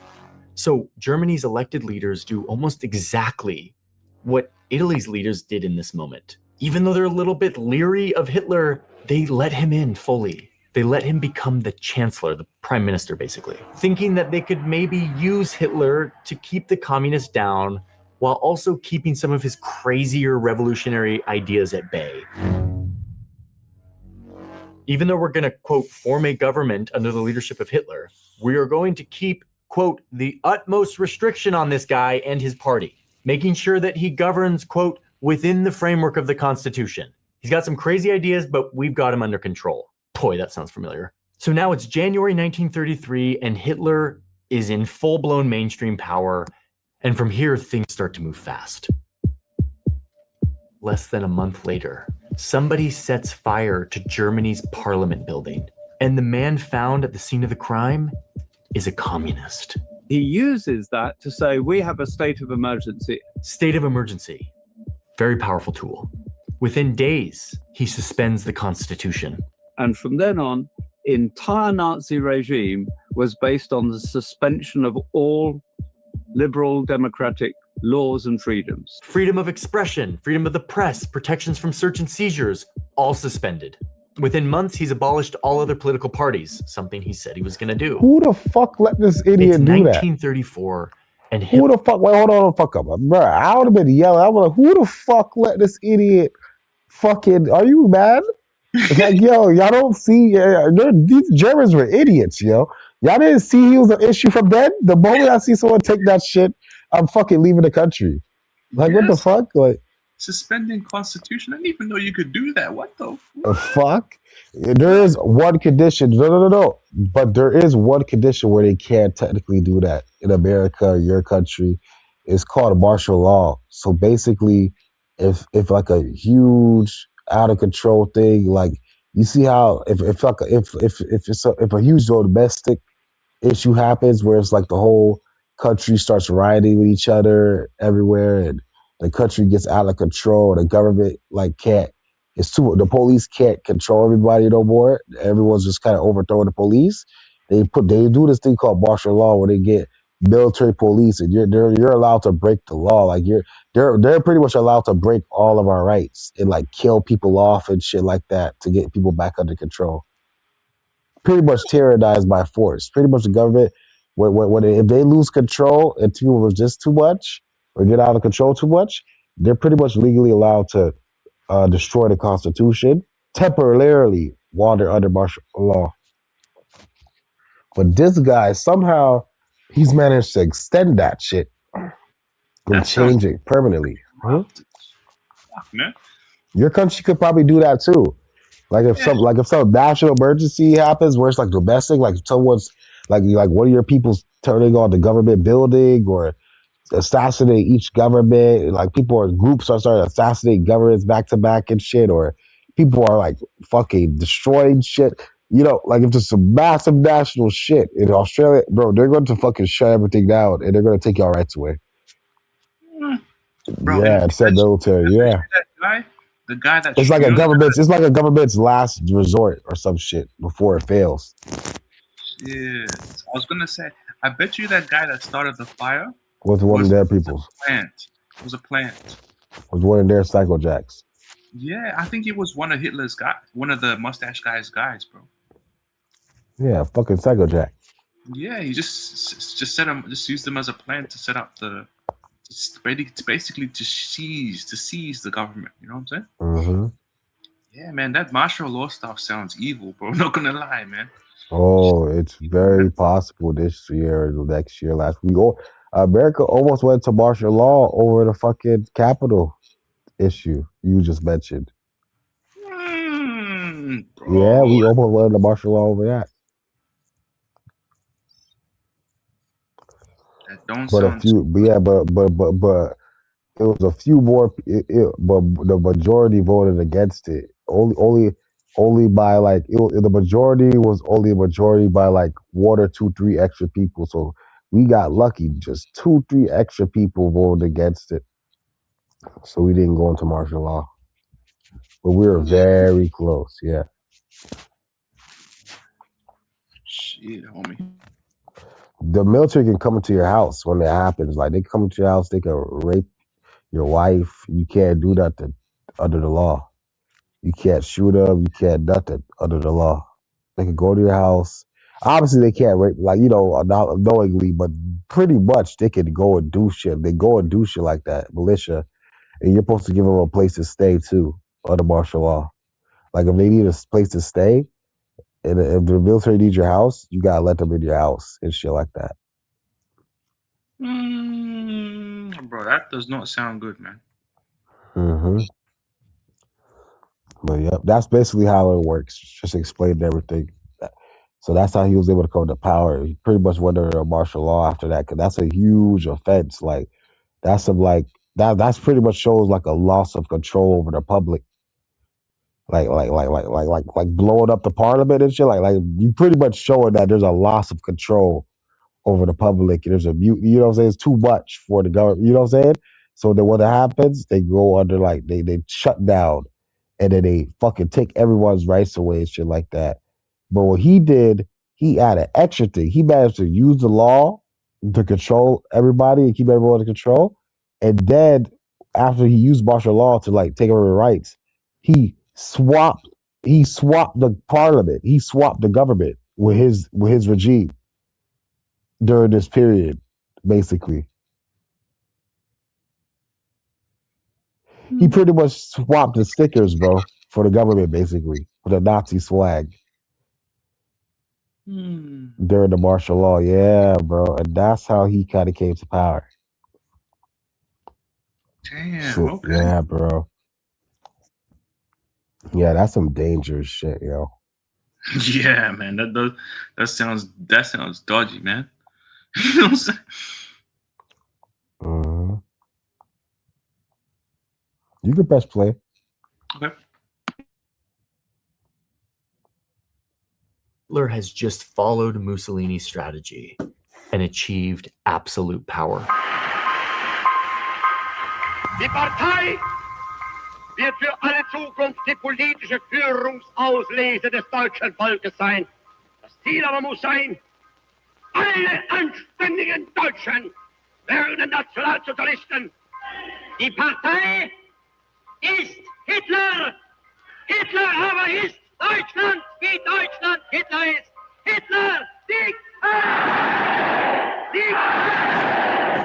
Go! Loose fun. Loose idiots. Look at the guy. Look at this guy. Look at the guy. Good guys. All those the Jews are sitting on the Jews were sitting at home in their houses at this time, just reading their Talmud, just like shaking their head, Yeah, reading yeah. their Talmud, like just tis. Tisk.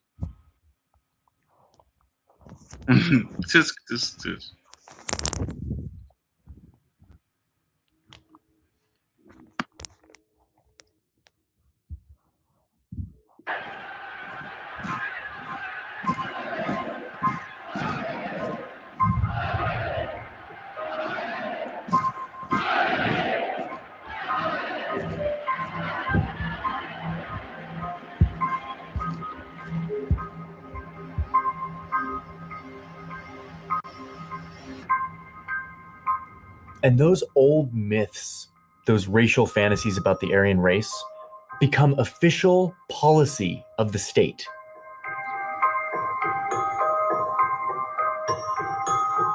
What the fuck? And just like Mussolini, Hitler begins his war against the people he had been planning for years to purge from society. Communists, socialists, Roma, disabled people, homeless people, sex workers, queer people, and above all, Jews. What the Nazis did in their story about the Jews was that they assigned to the Jews everything that they themselves were doing. We were only responding to things which Jews have already done. We're the victims, and all we're doing is responding. So yeah, maybe we want to control the world, but that's because the Jews already control the world. Maybe we use propaganda, but that's because Jewish propaganda has already totally dominated the world information space. By 1935, he strips any German Jew of citizenship, strips them of their rights. And then in 1938, he unleashes his armed gangs on them. They destroy hundreds of synagogues, thousands of Jewish shops and businesses smashed and burned. 30,000 Jewish men arrested and sent to camps. You call this shit a government? No wonder he doesn't like democracy, bro. This man just wants to thrash everything in like a fucking baby. He just wants to like brute force. He just wants to literally say, he wants to literally like take a pencil and just erase shit and just recreate shit like a god. Like this man has a god complex or some shit. Like, bro, like things don't work. Symbols are like, take it away. We're gonna smash all this and take people's sense of rights. Like, bro, you don't just what the fuck?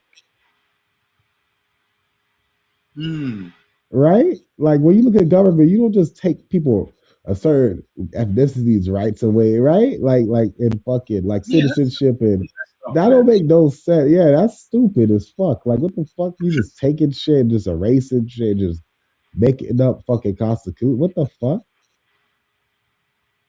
Yeah, that's crazy. Don't you think so?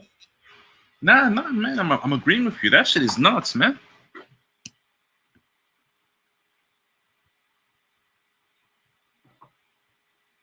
Say that's stupid. I don't know. How could you be so deluded? Is a JBW Aryan Cope that fucking strong, bro?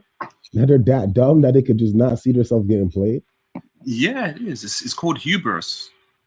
The hubris. Oh my god, bro! I know that word.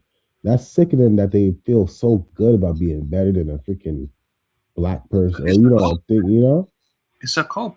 After the defeat of the war, they were pretty down in the dumps. So they created this immense coping mechanism. You know what I'm saying? And pretty much Hitler pretty much capitalized on it. Yeah, it's dark, man. This is dark stuff. It's very dark, bro.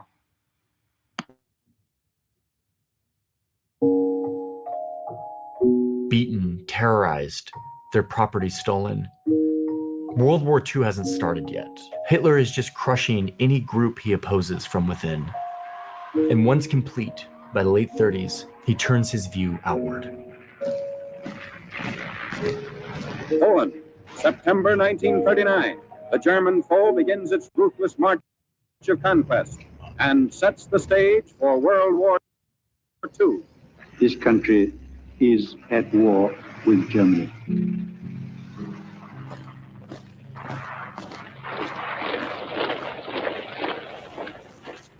Hitler and his now ally Mussolini launch wars of conquest that devastate much of Europe. And as a part of those wars, Hitler implements a series of systematic mass murder campaigns, killing about 6 million Jews, millions of Poles, Slavs, Roma, and other civilians that he marks as racially impure or biologically inferior.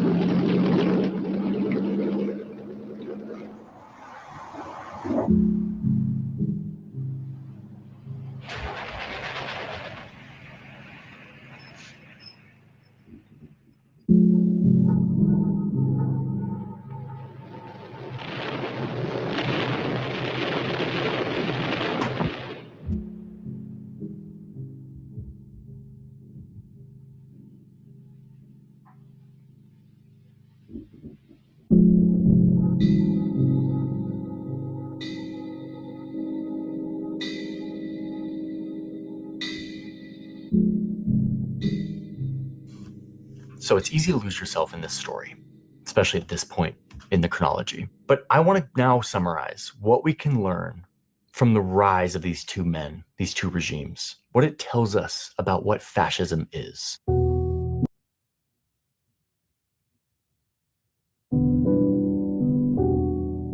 Both of these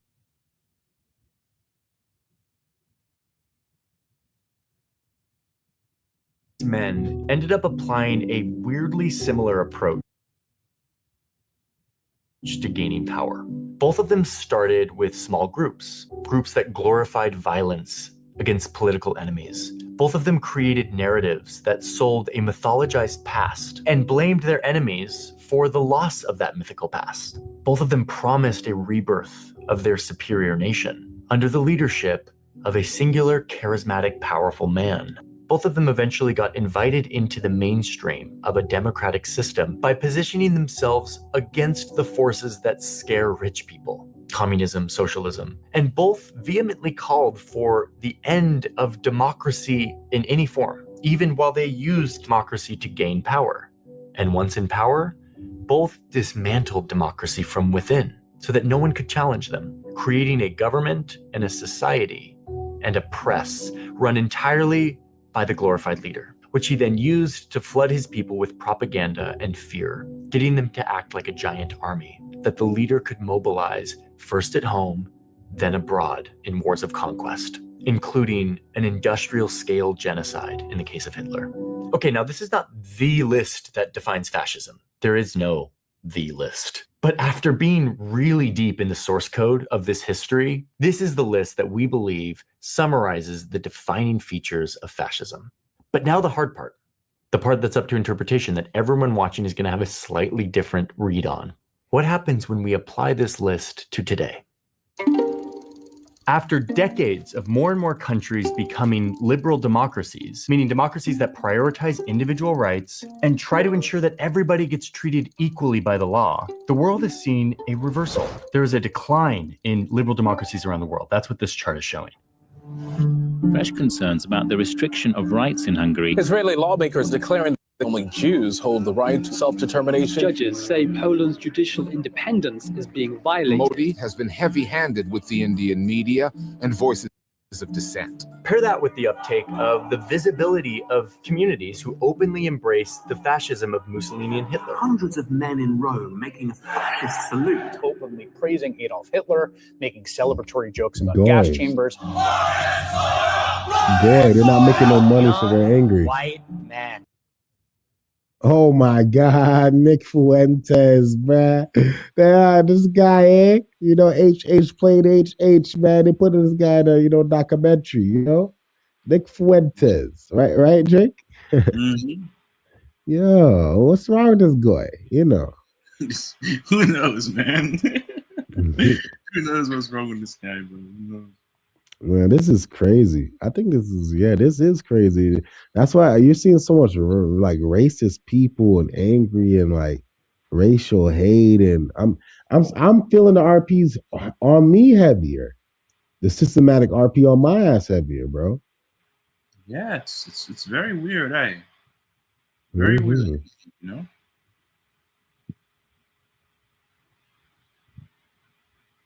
No, you can go ahead. Yeah. 1 second. 1 second. Sorry. My bad.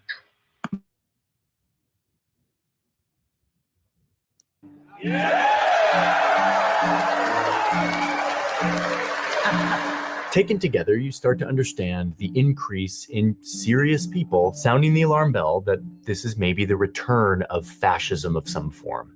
Using it not just as the generic insult, but actually saying that we're like in some version of the 1930s. They're citing modern events. Angry anti-Muslim mob tore through the town. That are concerning to them. Greenland should be part of the United States. That they say meet the criteria of fascism. Like the rise of militia groups, vigilantes, government death squads, violent ultranationalist groups, strongman leaders who invoke an idealized past, promising to make their nation great once more. Massive displays of loyalty and support for the leader and the regime. And of course, blaming the country's problems on Trump some said kind soon of we won't have to outsider, vote. like Holy radical shit. socialists and communists. Foreign Christian-hating communists, Marxists, and socialists. He said soon we won't have to worry about voting. What the fuck? I hope it doesn't work out that way. You know what I'm saying? Yeah, he's pretty, fascist. No, you go ahead. Yeah. Okay.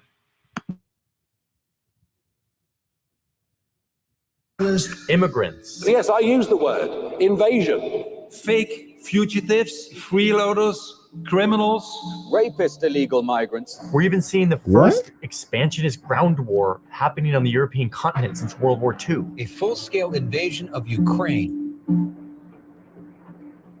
Okay, so we have this list, but a lot of this stuff is in the eye of the beholder. Like, you might see this and say, there are definitely regimes and movements that are doing all of these things today. Or I see some elements of this, but no country checks all of the boxes like Hitler and Mussolini did, which either means there's no fascism, or it means that the checklist by itself has a sort of limited usefulness. Can it be fascism unless it checks all the boxes? Or are some of these so dire and scary that you check one or a couple of these and that's fascism? I asked the experts on this, and it turns out they all have slightly different answers. And I think we can learn a lot by understanding each one.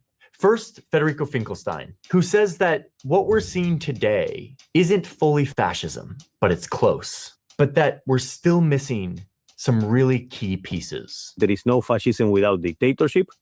The destruction of democracy is central to what fascist politics. What the fascists did is to use democratic means to destroy democracy from within. Finkelstein says that in order for it to be fascism, it has to oppose not just communism, but democracy itself. It might play by the rules of a democratic system at first, but ultimately, fascism wants to destroy democracy, destroy votes and parliaments. And in most of the places that critics use the F word to describe, these nationalist leaders still operate within some kind of democratic system, even if it's just in name. Ez azt mutatja, hogy a magyar demokrácia köszöni szépen jól van, él, virul.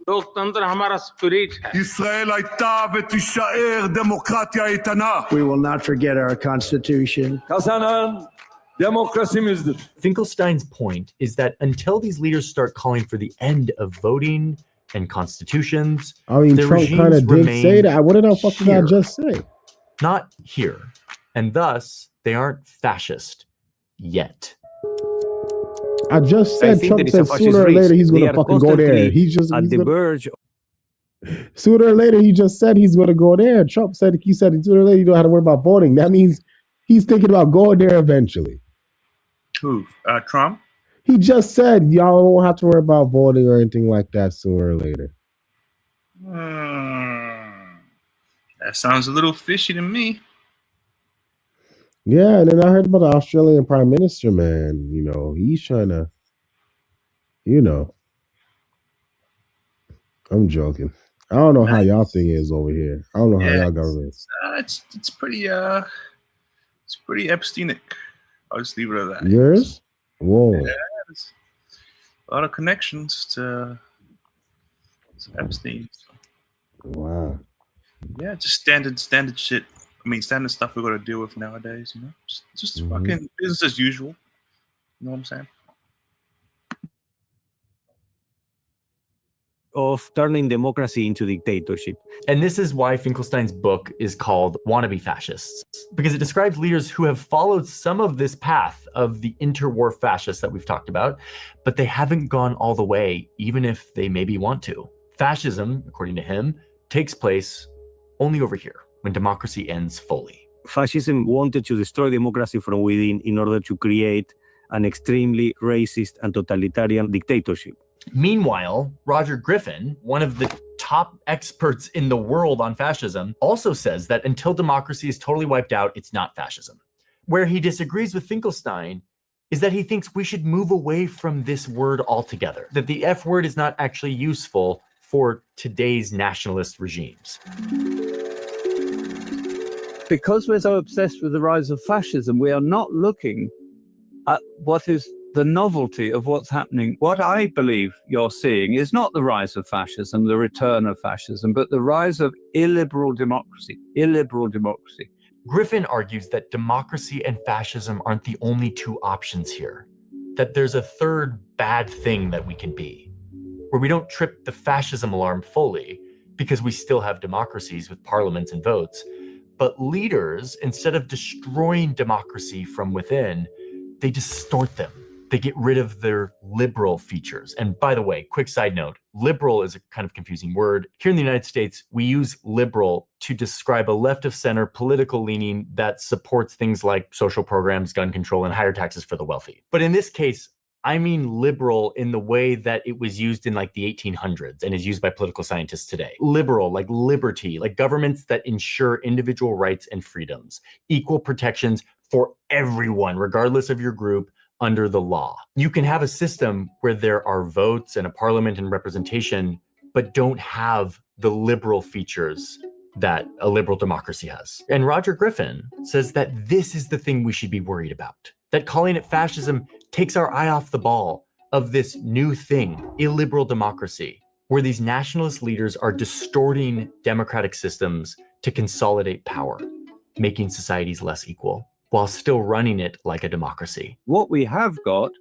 are new forms of nationalism which are contained within democracy instead of calling for the replacement of democracy. This was surprising to me. When I started researching this story, I was under the impression that like all the experts agreed that fascism was back in some form, but they don't. We are not there yet.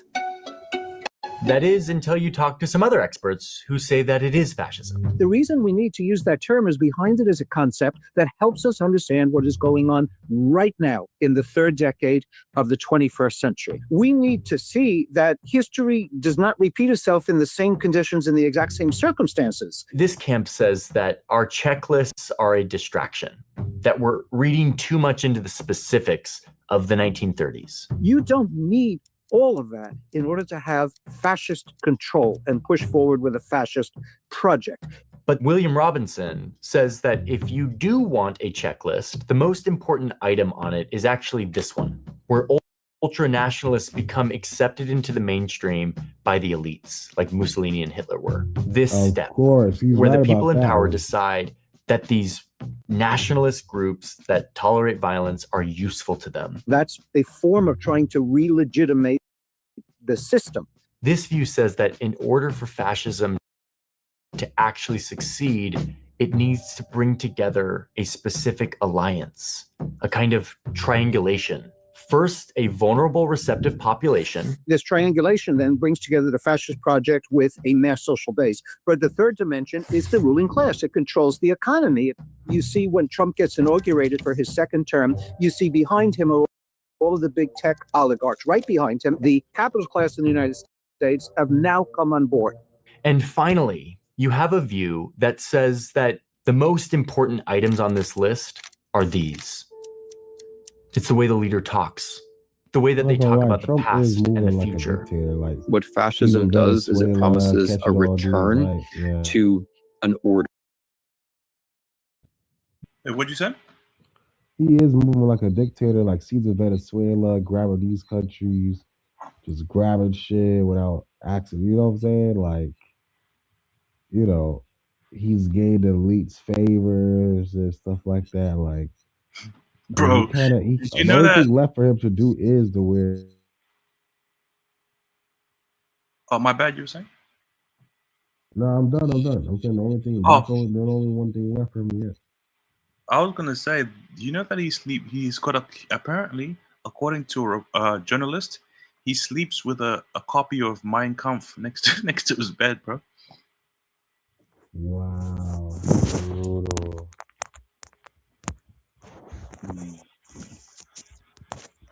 So yeah, I mean, I think Trump is he's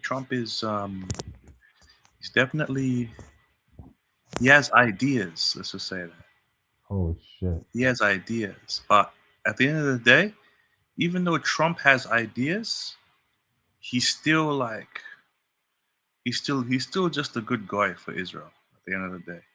You know what I'm saying? So yeah, he's just a good guy for Israel. You know what I'm saying? So Trump may want to be a dictator, but at the end of the day, he's still got to do what Israel says because he's a good guy for Israel. You know? Yeah. Good guy.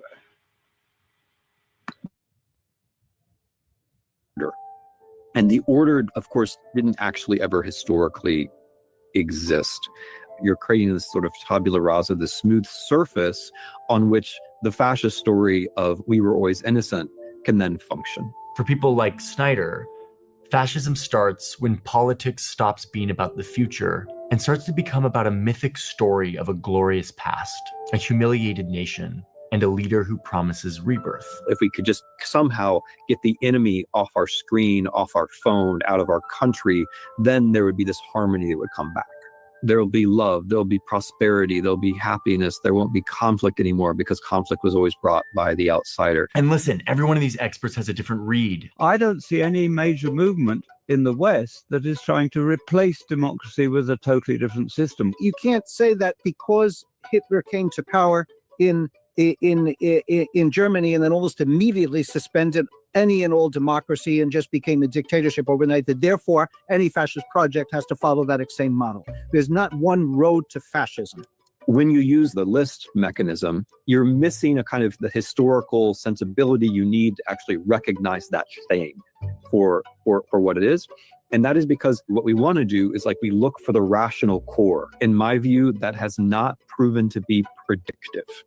More predictive would be to look for the fight, the struggle, the enemy, and to dwell on that. And you're seeing why the experts disagree here. They disagree on how much we should read into the 1930s, how much the word fascism actually matters. Obviously, 21st century fascism is not going to look like 20th century fascism, but it's going to have that underlying essence in common with the 20th century variant. There are important fascist elements here, and it will be problematic to deny that there are connections to fascism. But if we get too obsessed with fascism, it takes attention away from actually looking carefully at what is happening to democracy.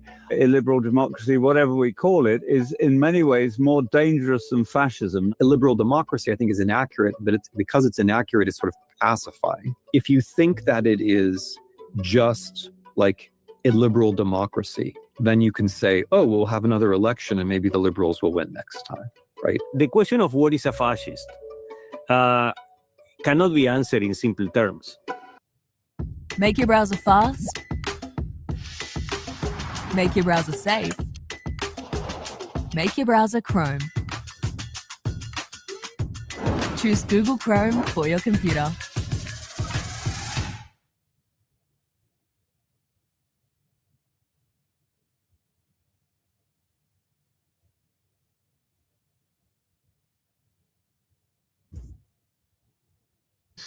Yeah, looks like that video's done. Yeah, true. Unfortunately, I wish I could stay by and anything like that, but true, I gotta get going soon, bro. Bro's gotta go. Okay. No, that's cool, man. Thanks for joining, anyways. Yeah, of course, no problem. Unfortunately, next time we'll talk bootbacks on the stream. I reserve some of that. Probably some more of these too. What'd you say?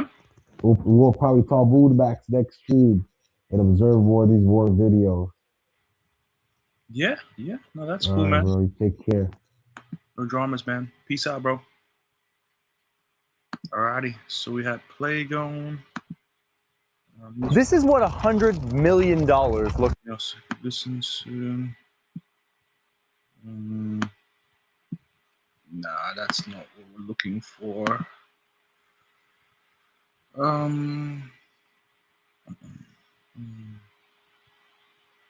Any other things we can listen to? Good guys, phase, right? Good guys.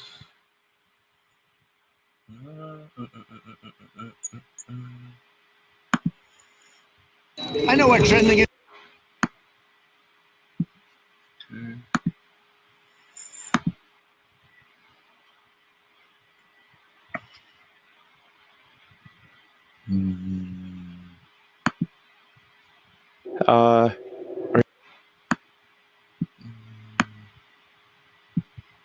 Okay, so let's see if there's anything else we can listen to.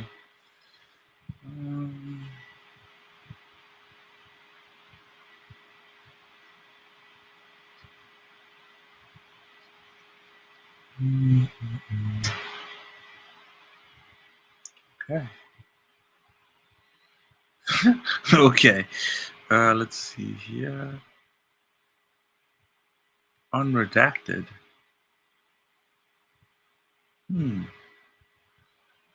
Let's see here. Any good guys? Yeah. Good guy. 2030s to be the new modern day Renaissance. Okay.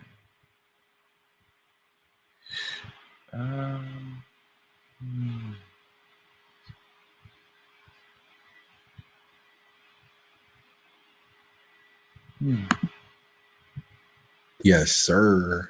Mod Trinker, back up in this thing, man. Today, we'll be diving into some mysterious videos that'll probably keep you up tonight. But before we hop into...